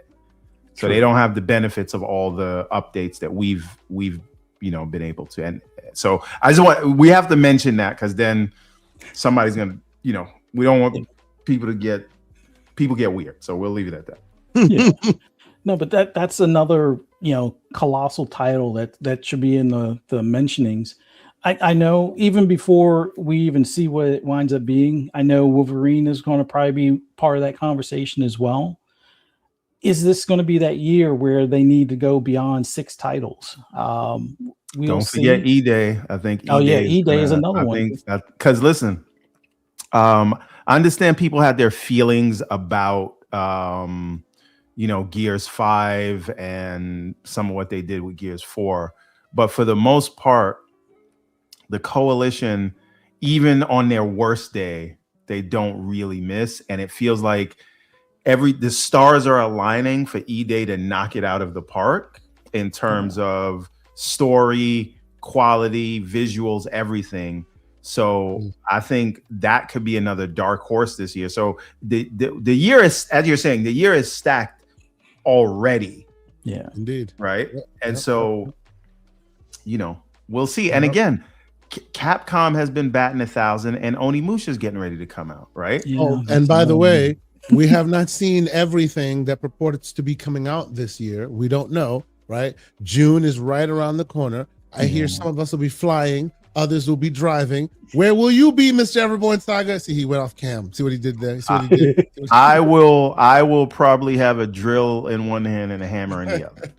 Oh man, the drill and hammer gamer is what he is. But yes, myself and Fuzzy, the driver Belvedere, will be in the house. It'll be good to see you, man. I'm looking forward to it. But yeah, I expect there'll be games that we'll be talking about after that we didn't know about before. Right. And that's not even in this mix yet either. So yes, very stacked year. Very stacked year. Yeah, I think that's the only drawback that, as far as Forza Horizon 6 being in the conversation, although like I said, the IGN listed Forza Horizon 5 as their game of the year, I think when that came out in 2019. So IGN will call it the game of the year. Some other places will probably call it the game of the year. But Keeley's, we'll see. I think if for nothing else, at least having it nominated for that, I think would be a nice step forward, because I get the genre thing. I can't see it this year. Just maybe on another year, but this year there's like you're gonna have to fight to even get in the top 6 before they would even consider putting a genre game in there, right? Like, so Yeah. this is just not the year for it. Doesn't matter, right? Like, it's just not the year for that. I don't see it anyway. Yeah, So it's definitely going to be a tough one in that regard. But I think considering how well it's been received, the Open Critic I think was at 91. I think Metacritic's at 92. 92 right now. Yeah. It's awesome received. Yeah, with the exception of, I think one review was like, "Oh, it's no different than 5, just different location." It's like, you probably haven't played it enough. Yeah, I mean, there is exactly. enough differentiating it from 5, Yeah. besides just the location. Some of the story related stuff and showcase race type stuff is a bit different. Some of the approaches on like collectibles is different. Discovery, like the fact that we're now more rewarded for going into new regions and taking pictures of iconic bridges or buildings and such. Like, a lot of that stuff is an improvement over, you just see this waterfall and you can take a picture, but there was no reward for it. I would say to you, sir, Fuzzy Belvedere, the music is so much better this year than the last one. Music is ill in this one, man. The hip hop is there. The Asian, the Japanese specific channels are awesome. Like, I love the because that was the thing. The one in Mexico, that was my critique. They didn't lean heavier into the culture. They did, but I wanted them to go further. And it looks like they took some of those learnings here, and it's really cool. They're really leaning into the culture there. They're leaning into what makes it special. It's very fun. A lot of people should play it. A lot of people should play it. The only other thing on the music side of things, and it's something that they did towards the end of life for Forza Horizon 3, I since they have, I guess, a minor partnership with Spotify, I would like to see an option to integrate Spotify into this, and for no reason other than to hear the Tokyo Boys song. I think the one from Fast and Furious. If you wanted, I mean, you can't do it on a stream or anything, but if you wanted to hear songs from Fast and Furious in there, I think that would be an awesome way to be able to do it. Technically, you can do it because you could play it above it, right, next to it, right. Even on console, you can have it running in the background while you play it. You could do it. But to your point, it would be cool if it just integrated in there. Imagine if that is a great idea, Fuzzy Belvedere. Imagine if Microsoft made a deal and had a Forza channel inside Spotify, and you could just connect it, and it would just be that. So to a point where even if you're not playing the game, you could just be playing your own Spotify playlist that is the Forza channel. That'd be cool. Yeah. Well, they have all of the radio stations on the Forza channel now. Yeah. It's just that you can't integrate it direct on console. I guess because I haven't downloaded the Spotify app. I'm pretty sure I could probably run it in the background and then just turn the radio off. But it would be nice to have the control within the game. Another thing that we were talking about, and we were talking about this on the Discord yesterday. We were playing it and seeing the atmosphere and the Forza Festival and all that. I'm like, why has Microsoft not like teamed up with like Daytona or something and done a Forza couple of days where it's just like this? That'd be cool as hell. Like, everybody would go to that thing. Am I wrong? Like, I'm just sitting there stopping the video. I stopped the car, just looking around. I'm just like, I want to be standing on top of that thing when people drive. Like, I want to do that. Like, why the hell have nobody ever done that before? I'm sure they could put something together. Like, come on now. I would say that would be something for them to definitely give a try before, Forza Horizon 7, because like I was hinting to earlier, if they were to do another, like, everybody can agree upon location, like I think Germany is one of those because of the Autobahn. And all of the German cars and things like that. But if they were to bring it back to the US, like they could either go to Colorado, which the original one was in Colorado, but I think a place like either California, Florida, you could do New York, although you would have to do the whole state to be able to get some of the tracks. So you can get Watkins Glen in there and some of the circuit tracks like out. I know Riverhead has the 8th mile track out there. But like if they were to come back to the States, have it where it's almost like a party around like Daytona Beach and Daytona the track, which is both a road course as well as a large oval, and then just build out from there and get as close to 1-to-1 as you can leading into Miami. Although the only thing I could see being not problematic, but it would be a constant comparison between Forza Horizon 7 being in Florida versus Grand Theft Auto 6 being in a fictional Miami. In a fictional place. That's right. Yeah, they could lean on this on the vote. I think they should go to the Caribbean with some of them half roads. There you go. You ever drive down a highway that they're telling you it's 2 ways and then it's a truck coming towards you and that truck only? There's barely a bike can get on it. If you know, you know. Is all I'm saying. The Silver Fro says his vote is for Italy for Forza 7. His vote's for Italy. What do y'all vote for in the chat? Let us know where you want to go. I don't want an African country, but we're all being biased right now. It is what it is. We haven't seen anything there. I need y'all to go out there, show me something special, and don't say South Africa where only white people live. But that's neither here nor there. We'll move it on. So. Anyway, then there's Germany, of course. Yes, Egypt, right? There's so many places you could do some of these things. So no, it's mad fun. I hope they do explore more of it. I want some crazy DLC, but that's another story. Do you know? Have you heard of anything as far as the DLC plans of this thing? No, but my one guess is that because there's some Lego cars out there now that are Forza Horizon 6 listed, I think we might wind up getting another Lego DLC. Okay. I loved that. I'm not opposed to it. The 2 DLCs that I would much rather them do. One of them, and this is going to be new to the series, and you kind of see some of the models in the map now. Add motorcycles.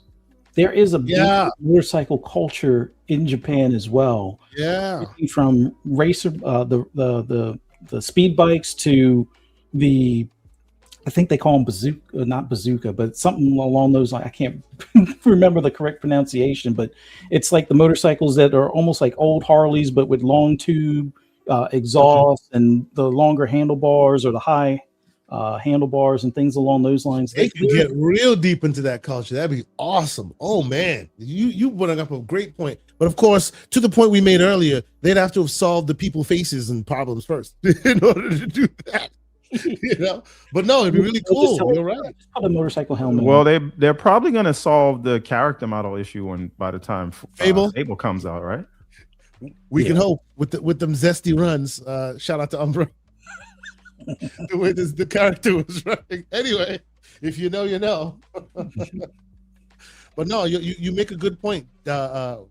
Like motorcycle DLC, that would be something else. That'd be really cool. I hope they're listening. I really hope they're listening because that's an excellent idea. Good progression too. Same thing as in what was it? Burnout. They went to motorcycles eventually. Oh, see, there you go. That's what I'm saying. Forza Jamaica would be sick. Punty knows. Yeah, of course. Yes, indeed. And the music, we could do it. It's beautiful.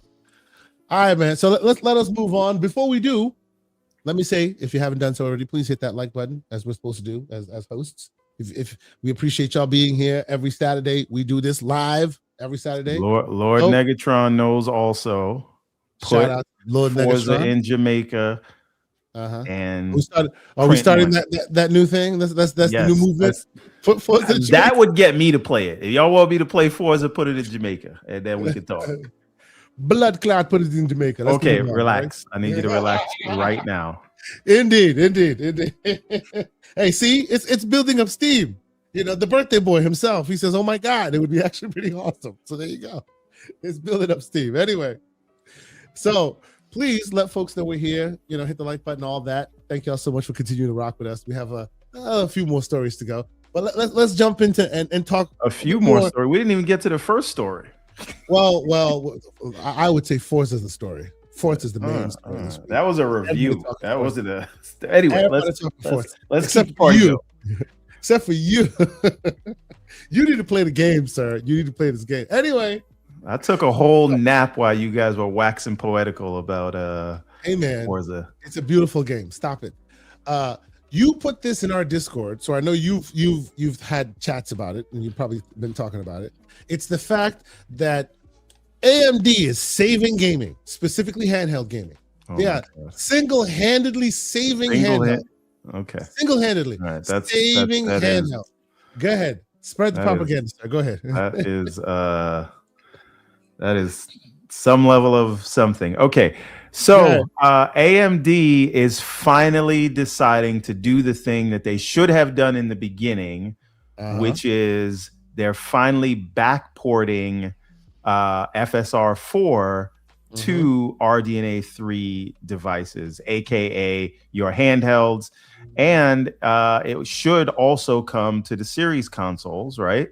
Because that is, what is it, RDNA 2 or something like that? I think it goes back to that. It's 2 And 3. shout out to PlayStation for just helping them test all of this stuff on that older RDNA 1.5 hardware to allow them to give what they say is the pisser, which is really just FSR 4, and now they're going to backport it. And what is going to be interesting to see is how the Series X compares to the PS5 Pro, because we know the Series X is like 3% less powerful than the PS5 Pro, but the claim to fame on the PS5 Pro is the upscaler, right? Yes. PSSR 2.0. So now if the series will have FSR 4, how will it stack up against the Pisser 2.0? That will be interesting to see. But here is the cynical take on this. What is the real reason this is happening? It is because of Rampocalypse, and they know that people are not going to be able to afford to buy the new cards. And the only reason they limited it to the new cards is to try to sell new cards. But if nobody can buy new cards, then the technology is a waste. So they backport it, because how else will you be able to compete with NVIDIA? And a lot of people are going to be buying used and like secondhand and refurbished cards now, right? And by the so way, when they want to sell you a even refurbished further, card, they're going to say it has the new tech. So that is even further in that direction. And by the way, shout out to the great VG Fight School, who just decided to jump on, because that's what we do here. Shout out to you, good sir. To go even further in the direction that you're going in Everborn, right? The reason why this is happening the way it is because they know they own handhelds. Look around. With the exception of the old Switch 2, which that's a big exception, because the Switch 2 is going to sell more than all of these combined. It holds firm, right? But every other device, writ large, Intel carves a small niche for itself. I love my claw, but let's be real. Most devices here are AMD devices, and they are either 2 or 3 in that line, right? And as such, these devices now, out of nowhere, you can like grab your old Legion Go out of the closet, and it will run not considerably better, but much better than it used to before. As it stands, the way that they're adopting it to the old tech, you won't see much more performance increases, but you will see cleaner image. So if it used to, with upscaling, run at like, close to 50 out of 60 frames, because of Int 8, it will still run at that same close to 50 frames, but it will look much better doing it. Much cleaner image. Remember when Sony was bragging about PSSR 2 and Mark Cerny was saying all the great things it was going to do, and then Jack Hune just jumped in and interrupted and was like, yeah, and it's going to be everywhere else too. This is what he meant. It's for the streets. Yes. So what that means for handheld gamers, right? If you're a handheld gamer, what does that mean for you? It means if you're on like a handheld device and you're like, oh, I don't want to run it too low, now you can drop the resolution much lower, upscale it, and let this handle the cleanness of the image. And supposedly it's like substantially good, to the point where you're still keeping your same frame rates and you're running at like 4 something p and still getting a benefit on a 1080p small 7-inch screen or whatever. So a lot of interesting machinations in there. But to your point, Everborn, it is like that's why I said they're saving gaming, because without this, y'all ain't buying new hardware in 2027, 2028. It's not happening. You know, the RAM apocalypse, the end of times of hardware is still upon us. You know, this is the only way you're getting anything nice and new. I tell you what, that good old Xbox Ally just keeps getting more and more valuable, doesn't it? It seems to be the gift that keeps on giving. VG, sir, welcome to the fray. What say you? Man, I was waiting for this conversation because and good morning, everybody, man. Shout out to you guys. I appreciate you guys for. Hey, VG, I'm gonna, when you finish your intro, I got a theoretical or not theoretical, philosophical question I want to ask you. But you go ahead. Yeah. So this is a conversation I was actually excited for because I don't know. I mean, you know, I don't really talk too much about like hardware, you know, variety, but I've invested a lot in AMD's hardware. I mean, the moment I think from the FX days, I really wanted to see this company like come in there and do some good work. For the CPU side, I was happy when they started to gain ground and, you know, pretty much pushed Intel aside. But the GPU has been a big struggle, right? And so when we heard that news that somehow that the 6000 series, you know, wasn't going to receive support, I thought this is crazy. Like they don't have, you know, the market capacity to do that. And they don't even have, you know, enough goodwill to even try that nonsense. Like NVIDIA can do whatever they want and walk away with it. You know, they're like, 4000 series, go sit down. You're not getting, you know, this level of multi-frame generation or whatever it is. And so seeing them actually work hard on getting this is a good thing. I'm still a little salty that they contemplated not doing it, or I guess they contemplated not investing in it, if I would use their PR speak. But it still makes sense. And I didn't even realize, like, until you said this just now, Mr. Asante, I didn't even realize how many AMD-based devices I have. I made a video yesterday saying I have 2 AMD devices or 3 AMD devices. No, apparently I have 6. Yeah. And I have if you got an Xbox, if you got a PlayStation, if you got a handheld of any kind that's not on the Switch, that goes to 8. Yeah, so they're all AMD devices. He wasn't even counting the consoles. Okay. I wasn't even counting them. Like, you know, I was like counting my hand. When you said handhelds, I was like, bro, I have handhelds too. And so I'm thinking to myself, like, wow, all that investment in, you know, their hardware SKUs. And now, you know, again, I like AMD, but, you know, brand loyalty can only take you so far, especially when you have hardware variety. But it's interesting to see this. And if Xbox, and I've been seeing a lot of people comment on my channel since I started talking about, you know, some of the hardware SKUs, that Xbox has, or at least they're positioned to get something like FSR 4 support because of the nature of the Xbox Series X hardware. But I want to leave that to the Xbox community who knows more about the hardware to delve in and break it down for me, what that possibility can look like. So that's what I wanted to really actually hear from you guys today, if you had any insight on that.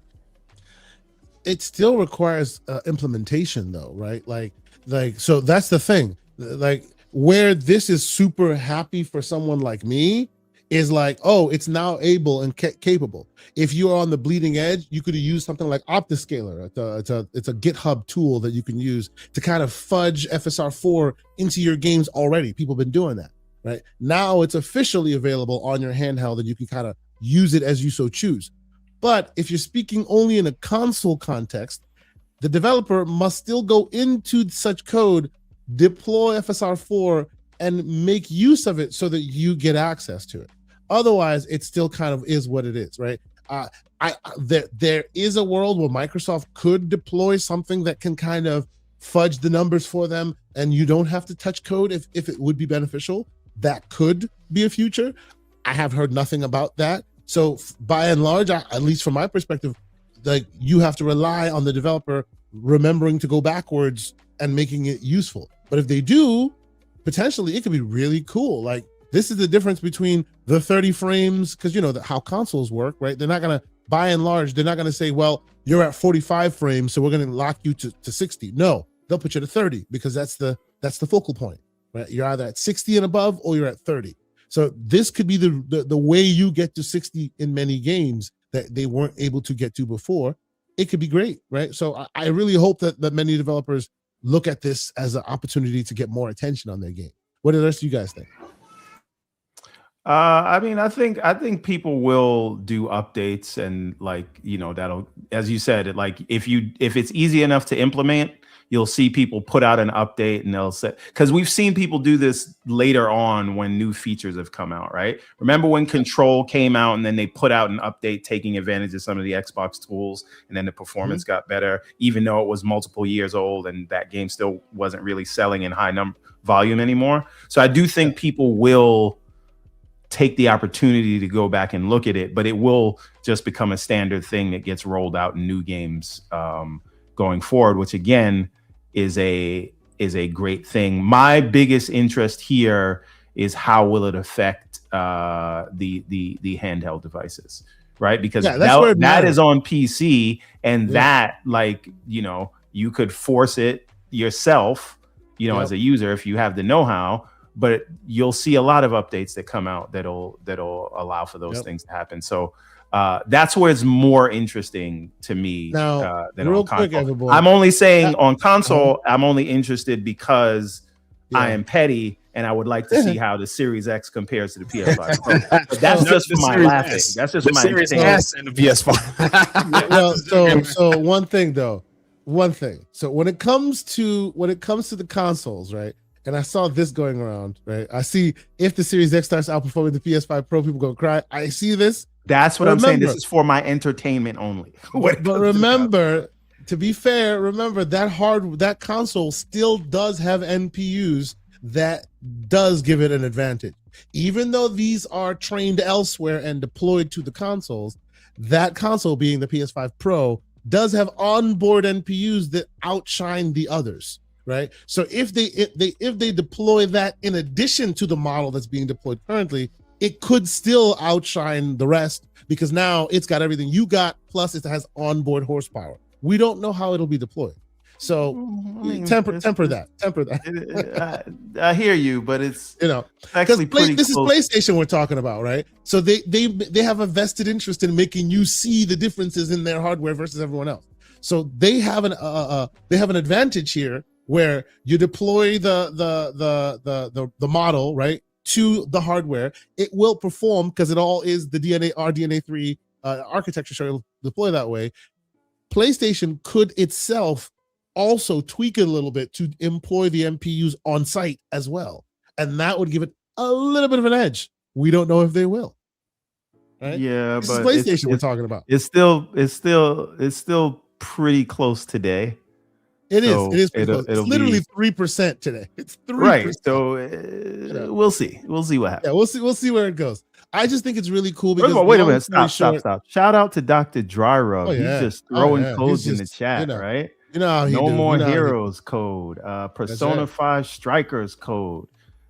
Stories Path of Death. I don't even know what that is. Catherine Classic code. He is not playing. Exit the dungeon code. Echo. All right. Shout out to the great Dr. Dry Rub. Make sure you give him a shout out if you pick up some of these codes. Indeed, all right, now VG. I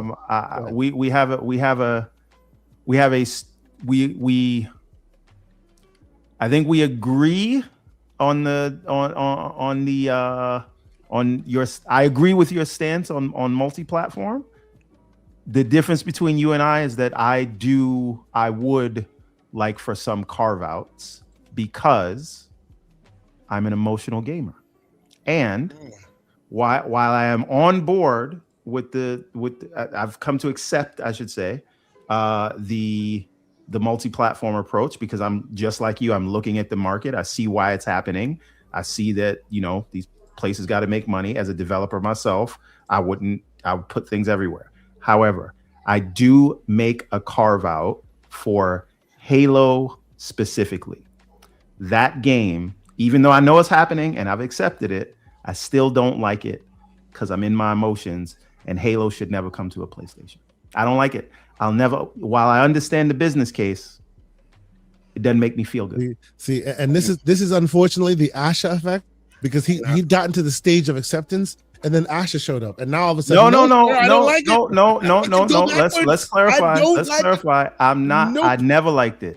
Halo was the only game, and I've always said that. No. I've been public about it. Let's be clear. We know you didn't like it from day one, but before you had gotten past the I don't like it to the acceptance stage because there was no way around it. This is what I'm now saying. Ash is here, and you're like, you know what? Maybe I'll go backwards. No. Go back to the I don't like. This is not. This is nothing to do with Asher. This is what I'm saying. Halo was always the one that, even though I'd accepted it, it never made me feel good. Right. And I understand. Keyword. Good AI skills. Keyword. Put Everborn Saga's face on the meme of Captain America. No, sir, I don't like it. No, sir. Look, I don't think so. Look, once again, keyword feelings, right? But that was always the one. I just don't think it should go. And yes, it will make less money if it doesn't go. But when you're talking about a $24 billion business, you can take the hit on one game for the overall brand. It doesn't have to be an Excel sheet, dollars and cents thing. Honestly, Everborn Saga, beyond the back and forth that we always have, on Halo specifically, I agree with you. But the reason why I'm being tongue in cheek about it is it would have to be Asha with the vision and the backlashing that will come with it to say, let's take one for the team at this point, because we're already too far down the page to claw it back.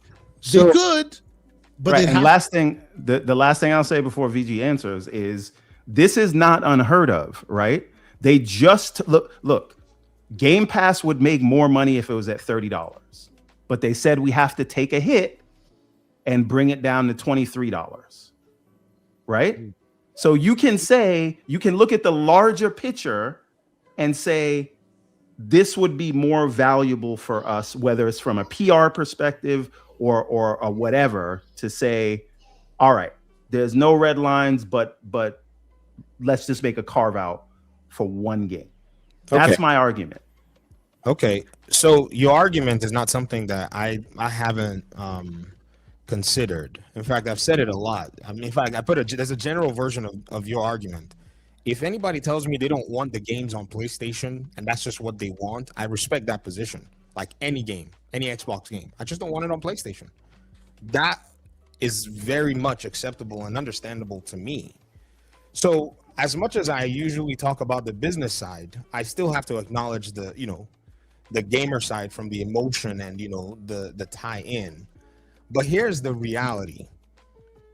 The front-facing Asher Sharma, Phil Spencer, Matt Booty, Sarah Bond that's talking to you, right, has the access that they have. But the back-end person, Amy Hood, is going to shut down that studio faster than you can say Jack Robinson. They'll hold on to the IP, and then they'll find a cheaper team to make the game and keep it exclusive, but you can almost guarantee that studio is basically going to be gutted or shut down.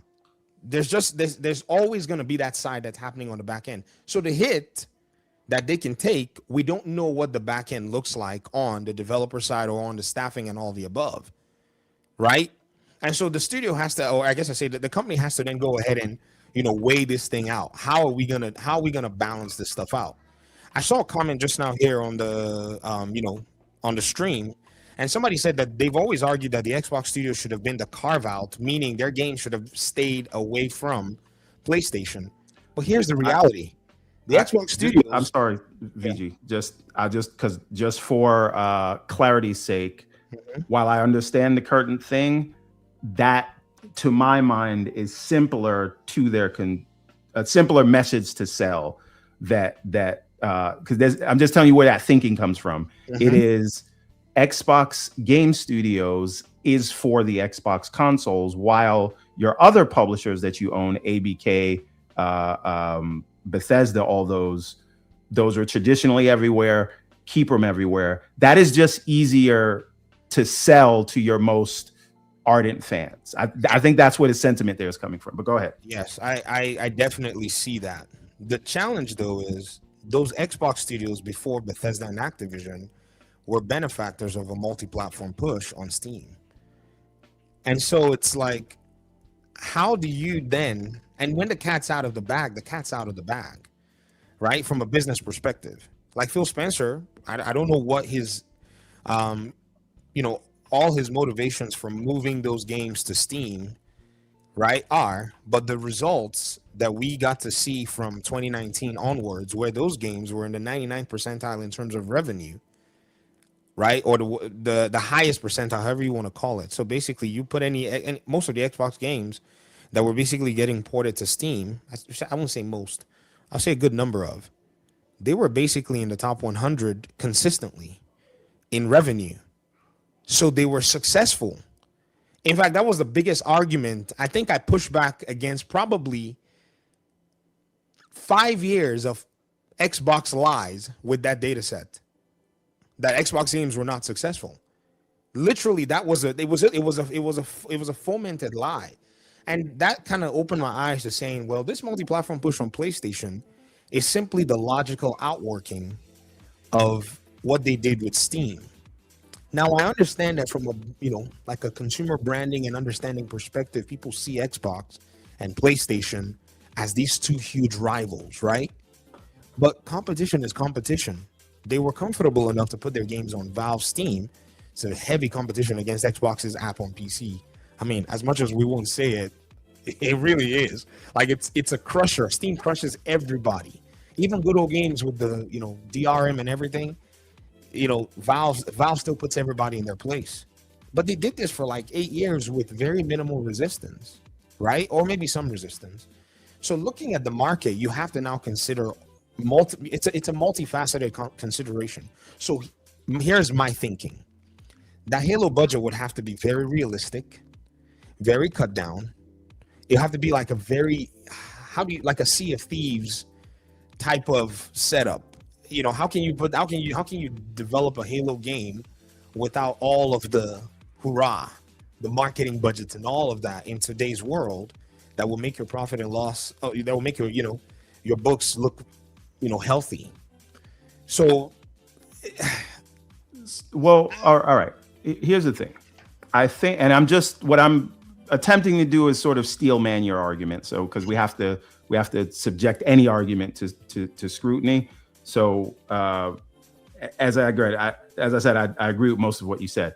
But I think the way you are thinking about this specific case in question, it is as if, from a first-party perspective, every piece of output solely has to look at its own individual P&L. And I guess what I am saying is, yes, that's generally the case, but if you're looking at the broader 30,000 foot view of the entire business, you do need to cater to some of your most ardent fans. And I'll say this, because what we see happening a lot is we need to increase the number of customers, right? And so we need to reach outwards to get those customers. However, if you do that at the expense of sort of the whales, right? So if I'm a person who I used to play exclusively on Xbox, and I'm in that 4% of people who used to buy at least 12 games a year, that's a game a month, but more than that. These are people who buy 10, 20 games a year. How valuable am I as a customer, right? Who would buy 20 games from your store a year versus someone else on another platform who might buy 1 or 2 of your games a year? How many of them do you have to get to replace me if you soured me on the brand? And again, I'm not saying they need to be beholden, because I think some people do have unrealistic expectations, right? And a lot of people are stuck in the past and they say, well, that's the way it's always worked, so that's the way you got to keep doing it. And that's not the market we live in now. This is where I say you and I are in vigorous agreement, but I do think it cannot be a black and white thing, and you have to at least throw some bones to your consumers. And we can say, well, they've done this, that, and the other, and they're offering you Play Anywhere, and they're offering you Game Pass.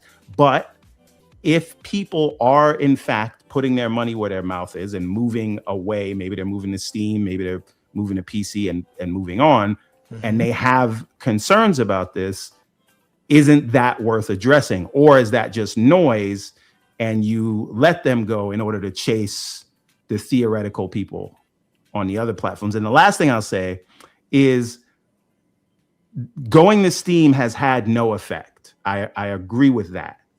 However, and your data set says, look, all these games they were released, they were in the top 100, some of them top 20, all that, right? Apart from Forza and Sea of Thieves, can we say the same for the PlayStation releases? That's a good question. How many of them have been in that high upper echelon of sales? That's a good You have to question. ask- So, yeah. so with those PlayStation games and the way Alinea Analytics put that, estimate chart up, I think that's probably what's, presenting that picture. I looked at those game sales and I compared them with the Steam sales as well. And they basically behaved like they would behave with any other normal release under the same conditions. Now, a lot of those single player games don't really, jump to the top of the charts, right? I mean, Starfield was weird, bro. It went to the moon on Steam, right? Elder Scrolls Oblivion Remastered was, I wouldn't say weird, I would say expected in a sense. So that also went to the moon on Steam. So when I actually it's weird because I actually asked Reese Elliott, I said, hey, Reese, why not run a comparison of the Steam estimates with the PlayStation estimates and just put it out there so everybody can see? And he said he was going to revisit that later. So I just ran straight to SteamDB and started looking at the VG Insights, VG Charts numbers and looking at the PlayStation estimates. And what I found was that these games are not performing, significantly differently, across the board. Even Reese indicated that Age of Empires and Age of Mythology, their low sales numbers were indicative of the fact that PlayStation gamers don't necessarily, get attracted or don't necessarily resonate to titles as such, the RTS and others. So it was actually, according to him, quite impressive that they even did the numbers they did on PlayStation. That could be, that's something that you have to basically, factor in.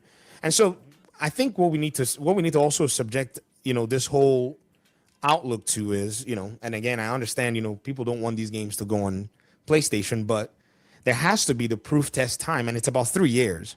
If I look at the Steam, data, 26, and one of my audience members, shout out to Princess Peaches, has gone with the Wayback Machine to get me I guess I could do that, but he was like, you're such a noob. I was like, yes, I am. And he got me the data for 2016, 17, well, 2016 through 2019. 2018, Steam doesn't have those public anymore. And so I basically, looked at those 3 years and I could only find Age of Empires, and that was it. It wasn't until about 2019 that Halo Master Chief Collection eventually cracked into that. So I guess it took a while for the adoption to understand, or maybe those games just resonated. And what I started seeing with the data set is as more and more games started to appear on Steam, because it's exponentially grown in terms of the game releases, Xbox still remained in an excellent state. However, with their 2025 year of 15 game launches, they didn't really see too much, of the results you would have thought. Their games that they released weren't that special compared to other third-party games like Expedition 33 and the other titles that came out across the board. So they had stiff competition, around there. So that's one way I think you can take data into consideration and say, yeah, it didn't look like it was like these games basically churned out all this bag except for Starfield and except for Oblivion Remastered and all the others. But the other games, how did they perform on Steam?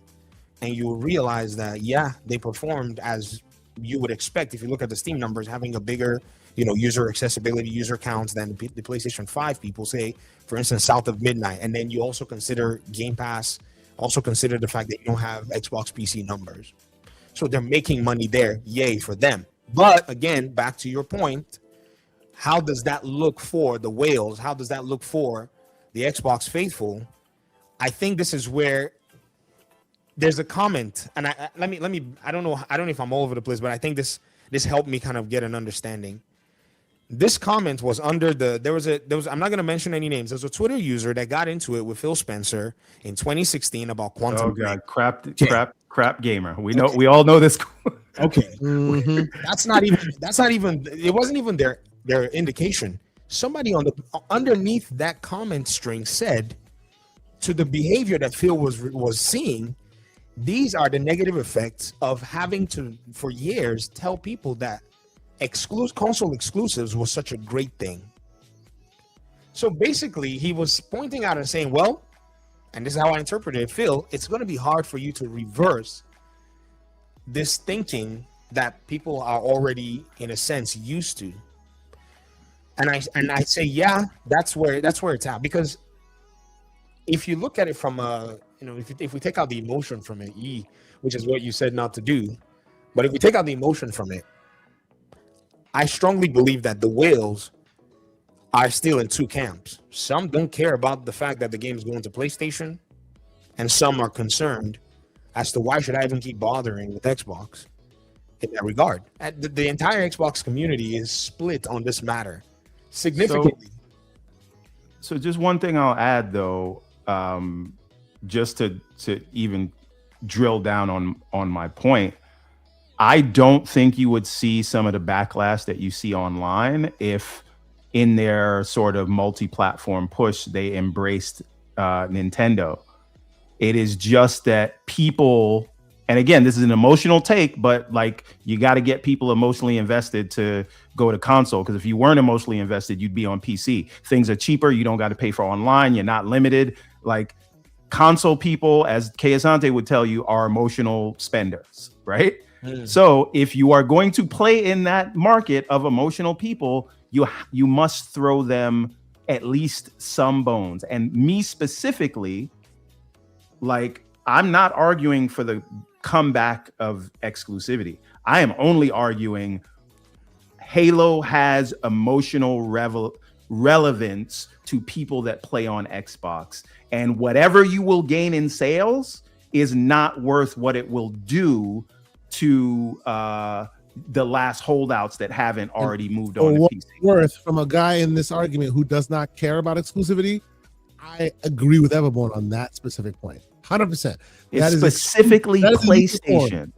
That is a unicorn. People would be less upset if they were putting these games on the Switch. And the only reason they're not doing that is because the hardware doesn't allow it for some of those games, or where it does, they do.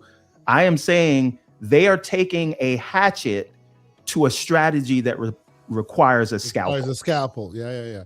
Okay. Let's let VG let's get JD Gamer in here, because he's rigorously super chatting. I want to get some of his points in here. Let's do this. Shout out to the great JD Gamer with a $5 super chat. He says, I'm not in agreement. Exclusivity didn't work on Xbox One, and multiplat hasn't worked on the series consoles, as you've lost your pay pigs to the hardcore.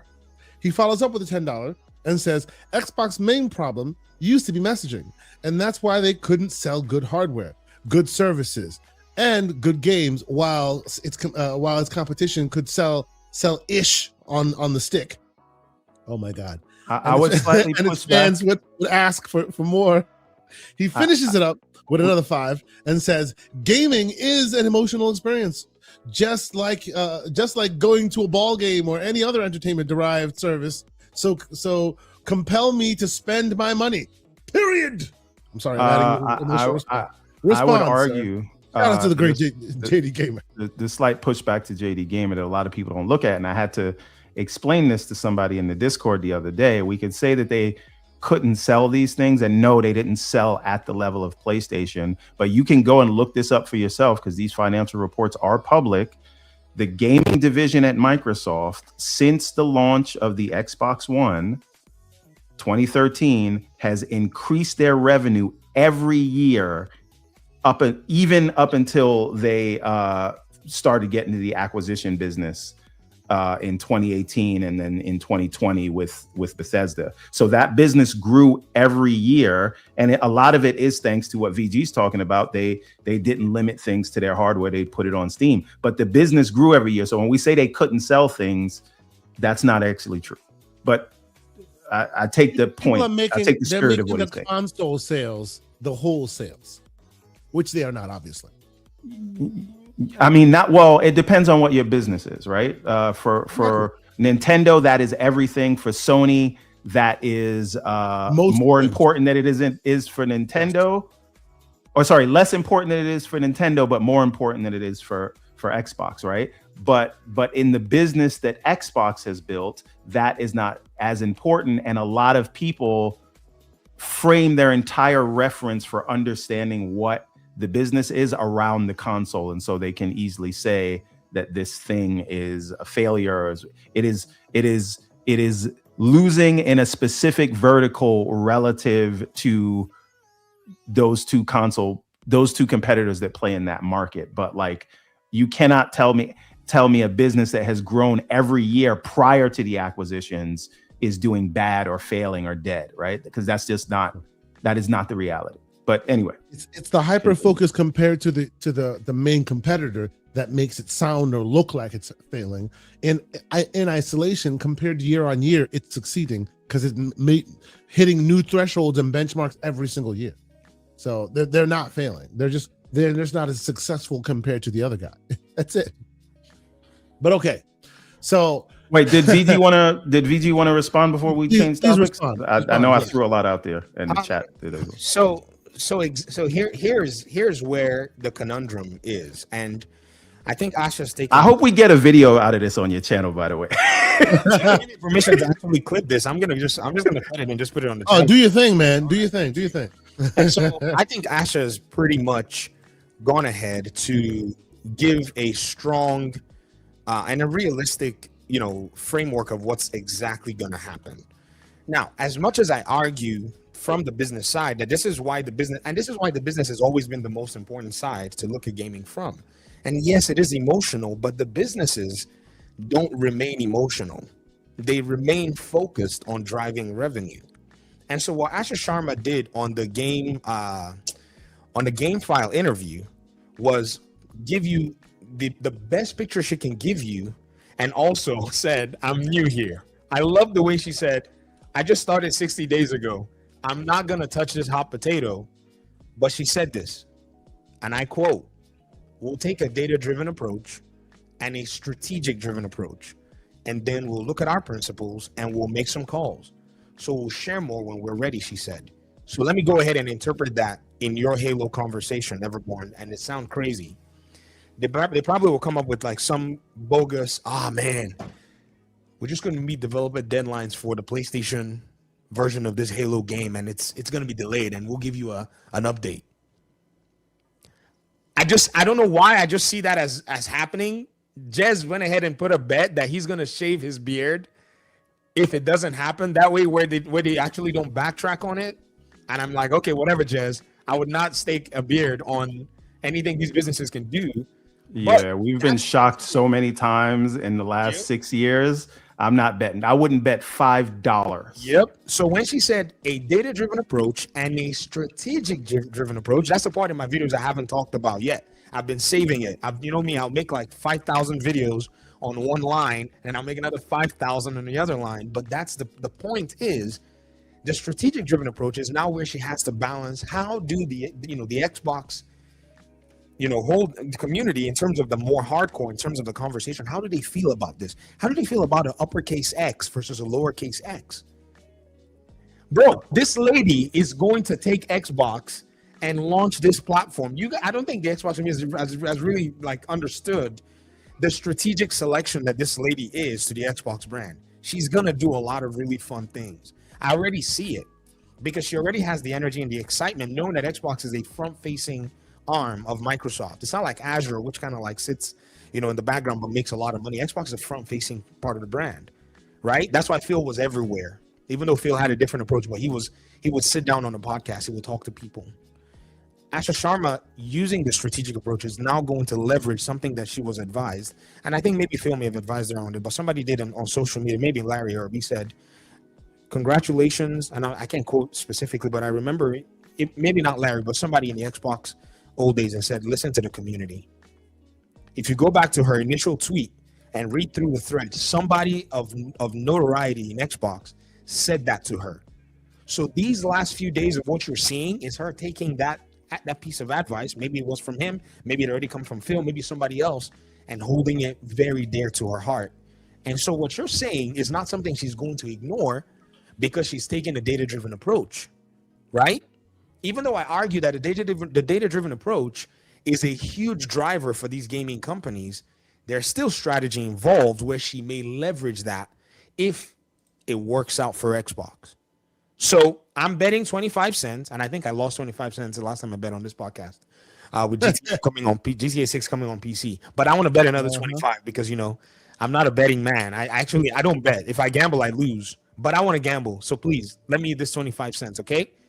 That there's going to be some kind of weird logistical delay for the Halo game on PlayStation. I don't know what it is, but that's somewhere because, again, they can leverage their Forza Horizon situation, which they were like, yeah, you know, just logistically, we just couldn't bring it PlayStation day one. You know what, though, VG? I can appreciate your bet, right? And I appreciate the betting man being 25 cents. That's great. That's a great bet number. But I would say if they're, and you guys correct me if I'm wrong here, if their method and their aim is to show the PlayStation or the Xbox faithful that, oh, the console priority is back and we're going to treat it like a first-class citizen, wouldn't it make more of a resonance if you come out on Front Street and actually be honest about it? Not say, oh, technical hurdles, but no. We've decided we're going to spend time, you know, cultivating and making sure that the what it looks like on the Xbox is that perfect. Sounds better. So we move on. I'm not the best PR guy, so that's in fact. No, but you understand what I'm saying, right? Yeah, you have it better. Because if they snake out of it from a technical perspective, then the people can always go, yeah, see, they just couldn't finish it on time. But if Asha comes out on Front Street and says, hey, this is what we're doing now, we understand what the mode used to be, but now we want to prioritize our console mains first, and the others will come elsewhere, but we promise it'll be great. Just give us time. That'd be a different energy. If she does that would be a different energy. If she does that, then she will be remaining consistent to exactly what she said. But this is exactly what I'm saying, right? I'm seeing her say a lot more of that now, right? And I'm still on the pandering versus real. I'm 50-50 still. So I'm waiting to see where it falls. I would take this bet for VG for the 25 cents because as much as I don't like it emotionally, there's no chance it's not coming day and date on PlayStation. I just don't see it, unfortunately. I wish that they wouldn't. If it was me, Halo specifically, that is all I'm talking about, folks. It would never go. And I'm never going to be okay with it just because I've been with the brand for 25 years. I just do not associate the Master Chief with anything but Team Green. And listen, I still feel funny when I play a Sonic game on a Nintendo thing. And that's and again, that cat, the piss is already in the pool. Right? Thank you for saying that, because you know what you just did? You just dovetailed me into the last thing I want to talk about before we go. But before I do that, Victor Allenstein, $5 super chat. He says exclusivity doesn't work for consoles. I would say maybe for content, but they certainly do for services like Netflix and Game Pass. I think I agree with that. So the content itself being exclusive is less of a thing that really works, but I do see that a service that offers content writ large and exclusivity in diversity in content, stuff like that, that seems to be in the Netflix and the Game Pass example. That seems to be more something that connects with the public. So it seems. But okay, before we get out of here, because we've been having a great conversation. I love this conversation. Shout out to Soil. Yes, he is true. Indeed, he is. Indeed, he is. So, I'm like the North. The North never forgets, man. The North remembers. I have to bring this up because we were talking about this for some time. It quietly went away. Did you first know that Sega rather, canceled their Super Game initiative? I did. Now, this is super interesting because if I understand the Super Game correctly, that came as a result of the deal with that Sega had made with Microsoft, which was brokered by the one and only Sarah Bond. And so it is interesting to see with her out of the picture, because remember, they were using like software and services from Xbox in this partnership that they had with them that came along with marketing for the broader context, but specifically this, they were using the Microsoft services. And so I do have to wonder how closely this was related to Bond leaving, or was it just they've been talking about this thing for the better part of 5 years and we haven't seen anything from it, so maybe it just wasn't progressing. Well, let me give you their spiel. This is their spiel from it. They say, we launched the initiative in 2019 and we positioned two major pillars of our growth strategy to focus on our major IP and expansion and expand them, and two, develop a AAA title to achieve significant growth in the mid to long term.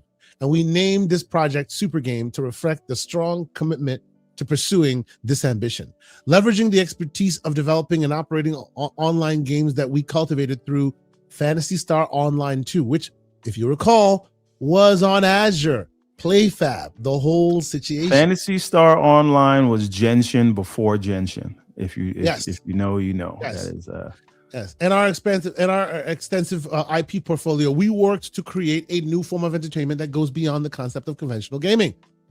Given the ambitious nature of the project, we adopted a long-term R&D phase for technical validation and related activities. We proceeded cautiously with the intention of moving to full-scale development only after we can confirm confidence and feasibility.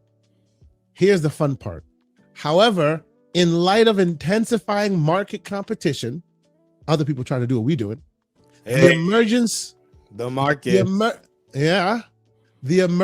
of competing titles based on similar concepts, other people know how to do gacha games now, and our business conditions, we probably ran out of some money, we made the decision to discontinue the development of the Super Game for the first. I think they saw Concord and Marathon and was like, nope. Exactly what I think. Oh, you're so petty, man. Goodness gracious. Well, and I wouldn't say specifically PlayStation. No, that's what I would say. I know that's what you would say. But in general, I would say like Concord, all the really huge initiatives that spent so much money and then went to wood, that scared these dudes, I think. You know, because that the competitive landscape, when has it not been a competitive landscape, man? What are you trying to say? I was building something until I realized other people were building it. Come on, bro. Hey, hustle and flow is hard out there for a pimp. But listen, there's still a good part of this story. They have not canceled all of the other retro remakes that they Indeed. You still got the CD Streets of Rage coming, Crazy Taxi, Jet Set Radio, Golden Axe, all of that is still happening, and that is actually what I cared about. So this is, I read this, and it was good news to me, because that means it's more money to go into the game. They can focus on where they go. Yes, they can focus on where they go. I want to throw a few things, if possible. Please go for it. So look at if you look at PlayStation's approach, I think they have, and I know you mentioned Marathon and you threw Concord in there, but you got to look at PlayStation's approach. They are the ones who've spent at least, from my own estimations, about $5 billion in live service development.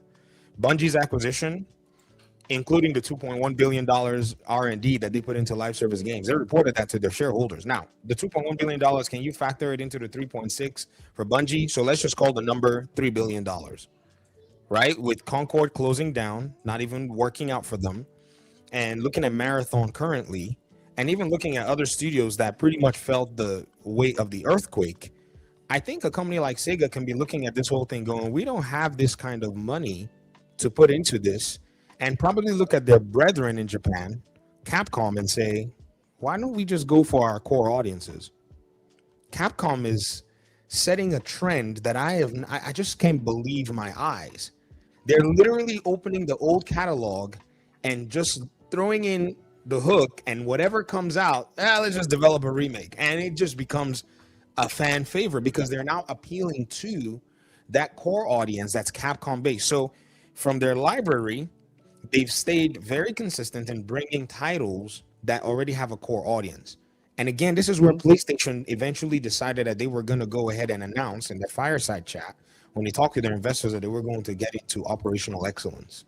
That's where they basically tuned those development costs to make sense. So with these games that they're trying to make, these retro titles and stuff, it really makes sense for Sega here, where they can pretty much control dev costs. Not like how, I mean, think about the game that Microsoft just canceled, the MMO from Bethesda. That game was probably already, just going crazy. The Last of Us, PlayStation canceled that one too, the Last of Us multiplayer. And I'm thinking these trends probably indicated to them, we need, back out now before we go far in too deep with more money, and then we're losing it.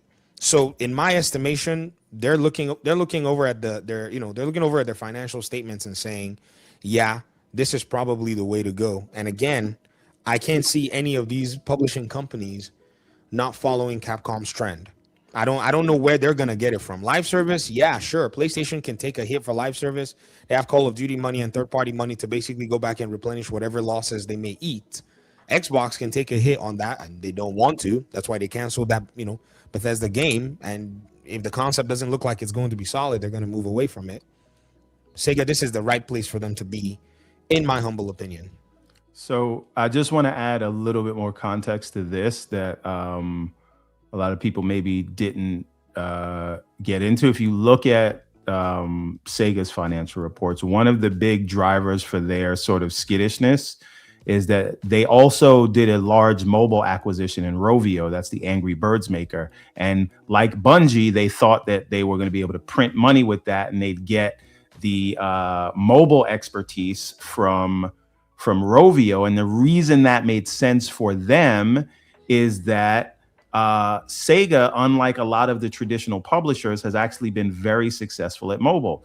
The last time they reported it, which was back in 2023, Sonic, those Sonic games that they have on mobile, like Sonic Boom and the Endless Runner Sonic games and things like that. Yep, they're making money. It's been downloaded over 1.6 billion times. That's billion with a B.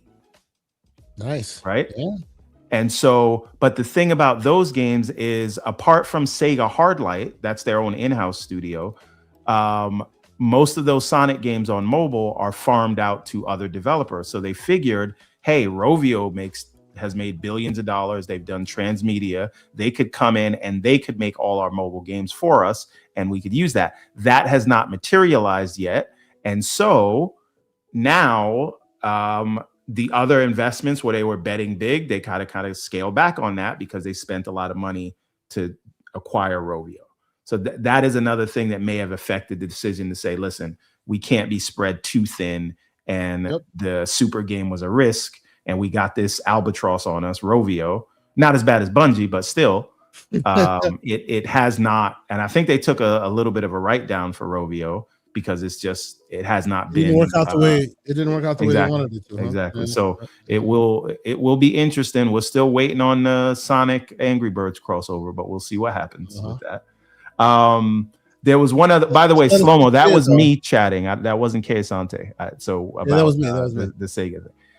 Yeah. But by the way, so all of these are still TBD and ready to come out. So luckily, we still have not lost the games that we were excited about, as you were saying. They're still all in development. So, I don't like that they're all TBD, but I know. But hey, at least they're still in the mix. So but didn't they just say Alien Isolation 2 is coming? Yes. This was the original list. Some of these have already come out, right? So Streets of Rage has already come out, right? Streets of Rage. No. Streets of Rage. They're doing a remake, right? They're doing a 3D Streets of Rage. Yeah. So they're doing Streets of Rage. All the others, and I'm particularly excited about Jet Set Radio. That's just me. But all right. So you said you had one more that you wanted to discuss before we get out of here, Everborn. I don't remember what it was, but I know Slow-Mo wanted us to talk about the Elite 3. Oh yes. Lord help us. We got off on a tangent. We didn't get to discuss the Elite 3. Let's put a picture up on the Elite 3. And by the way, a quick thing. If you look at the thumbnail, I basically put the Elite 3 through AI and had it remodel and have it re-image it. So it very much is the Elite 3 that you see right here. And the reason why I bring this up is, you see this is the new controller purported to be the Elite 3, right? Let's just feast your eyes on this device right here that was considered the Seabold controller, released this slide. Yeah, this was from the years ago. from the leak Now, in the ABK yes. trial. Look at the placement of the profile button. Look at the way the select and the profile button and the start button are in line. Look at the bulbous roundness of the control scheme. Yes, the two-tonedness has changed, but it's exactly the same controller, ladies and gentlemen. I mean, the two-tonedness is still kind of there. If you look at it, look at where the it's grips just are. looped a little bit. It's just loops down a little bit. Yes, but basically, it is the quote-unquote Sybil controller, right? Now, I haven't heard the direct to cloud part yet. No, you have though. They said there's a cloud mode that? for Elite 3. Yeah. So I guess that's what we're talking about then. So this is the final landing spot where the Sybil controller ended up being. Now, what do you think of these cool little scroll wheels here, sir? What do you think? I don't know, but I've local mode, cloud mode. There you go. Yeah, I've long said that, and I know that you guys don't disagree with me. Oh, sorry, you don't agree with me, but I feel like, and this is not recency bias because I've said this months ago and you guys disagree with me. Since they are pushing into PC, they should integrate a trackpad somewhere on the controller. I think the back of the controller, but that's not going to happen because the battery's removable. I just think that is what you should do if you're going to embrace PC in the way that they say that they are. Could that be because the Glizzy hasn't embraced it? Is that no? Like I said, I've said this months ago. We had a whole topic on the show about it, and everybody on the panel disagreed with me. But back then it was a Gabe Glizzy call out. Is it a Gabe Glizzy call out still? Is my question. No. Also, just follow-up report on the Steam controller. I haven't touched it all week. Why? Because it does not work with FSE and the game bar. So it is worthless to me until those drivers come out. Hold on. So are you telling me when you turn on Steam in FSC mode, the controller doesn't work? No, I'm saying I can't use it to bring up the game bar or to use the task switcher, which is why I use FSE, and I'm not going back to desktop mode. Could you, because remember, and this is just a quick divergence, the FSC button, the trigger of FSC is the same trigger of Steam, and that's why they're fighting each other. Could you not just change the trigger to something else so that FSC has its own? No, it doesn't allow you to, and I tried that. Mm-hmm. And I tried to, because you can set up the macros, but trying to do start and tab, or the Windows key and tab, or the Windows key and G, that you cannot do that on the Steam controller. It doesn't allow you to do those macros, even though it says you should be able to. Yes, doesn't work. So it's worthless to me until the Steam machine comes out. This is homework for us. We have to find the CEG equivalent life for the Steam controller and Xbox playability, right? We have to do that. I'm sure there's some way to do it. Everborn and I will take the homework to get that done. Let me quickly catch up on this one. Big Man Mo, the great Big Man Mo, who's been a member for 27 months. He said, I'd take away Halo, Fable, and Forza. They ain't it. Yet minds can change. Why is it in it for thee and not for me? Hashtag Chief needs to be retired. Okay, see, I was with you until that last hashtag. All right, no, get him out of here. Put him on timeout. We're not retiring Chief. Relax. But all right. Fuzzy Belvedere, sir. Forza Belvedere. To be more. Ooh, Forza Belvedere. I like it. Sir, that is your new moniker. Thank you so much for being here. As is the gaming circle, you can jump in here anytime you want. The man had some Forza points to drop. We could have done this without you, sir. We needed you on this one. Thank you for being here. Tell the people where they can keep up with you ongoing, sir. Well, as always, thank you for having me on here. Greatly appreciate just getting to talk to you about my favorite game now. But for those that want to hear my rambles and rants on anything gaming related, just do a search for a Fuzzy Belvedere or Forza Belvedere. Either way, you should be able to find me on social media. And look for more Forza Horizon 6 content here shortly. So be on the lookout for that. And look for a photo of me and Fuzzy Belvedere in June. I'm looking forward to it. It's gonna be good times, man. And the great one, VG, when you join us, we are always appreciated. You come with the slander. You get Everboard taking his hat backwards, getting ready for it. He eats his Well, Wheaties. hold on. Hey yo, but I understand what you say. But let's just Hey, yo. relax with some of that verbiage. Shout out to the great VG for joining us. Tell us where people can keep up with your ongoings, good sir.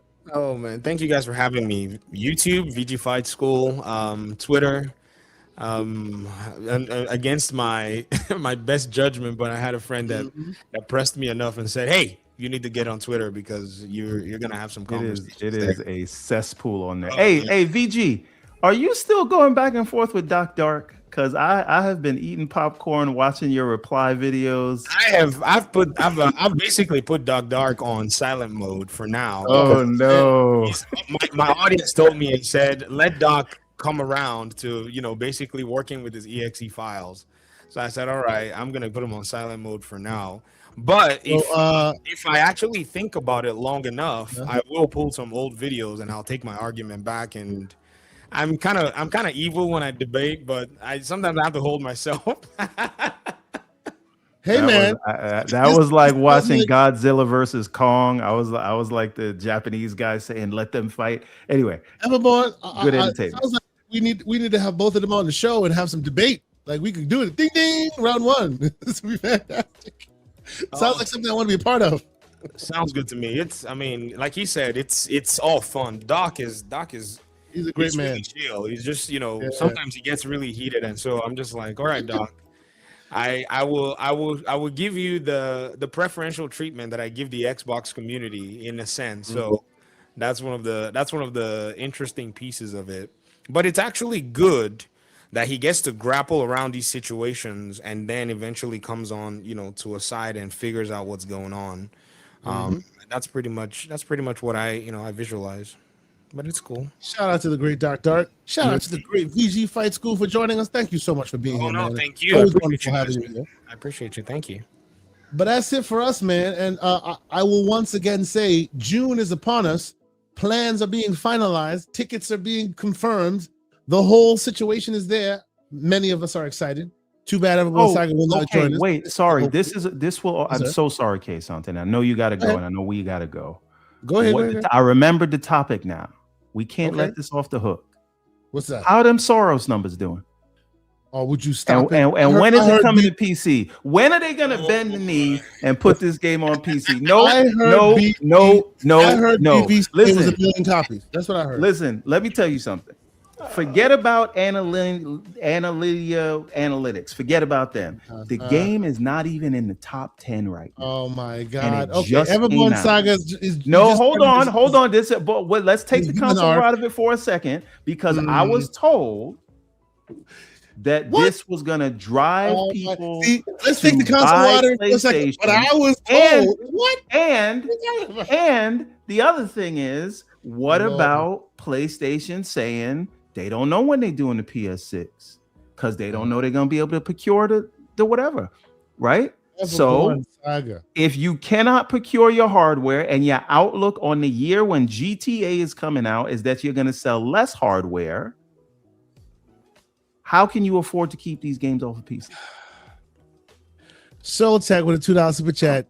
He says, please like and subscribe. 4-6 Fan Fest, baby. I will let him live because I will not dignify Mr. Everborn Council Warrior. I just want this is not Council Warrior. I would just like to play Soros where I'd like to play it on my 4090 PC. I don't want to play it on GIMP PS5 whatever hardware. Man, yeah, just until February. I figure February will be when it comes to PC.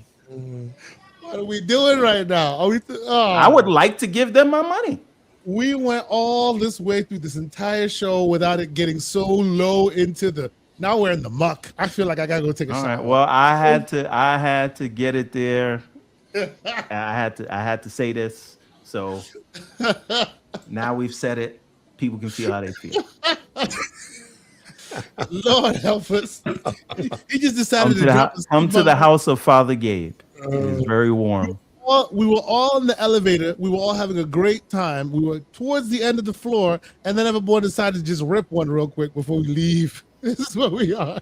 Oh man. What can I say? What On can I say? that note. All right, so see, there you go. Slow-mo backslap has the right of it. The Gaming Console Warrior podcast. See where we are? That's what you did. That's what you This did. was actually a Steam Warrior, sir, and they do not have a console yet. So get your facts straight. Anyway, we're done here, ladies and gentlemen. Thank y'all so much for being here. I think we hit it right on the head. We're about 2:30. Fantastic.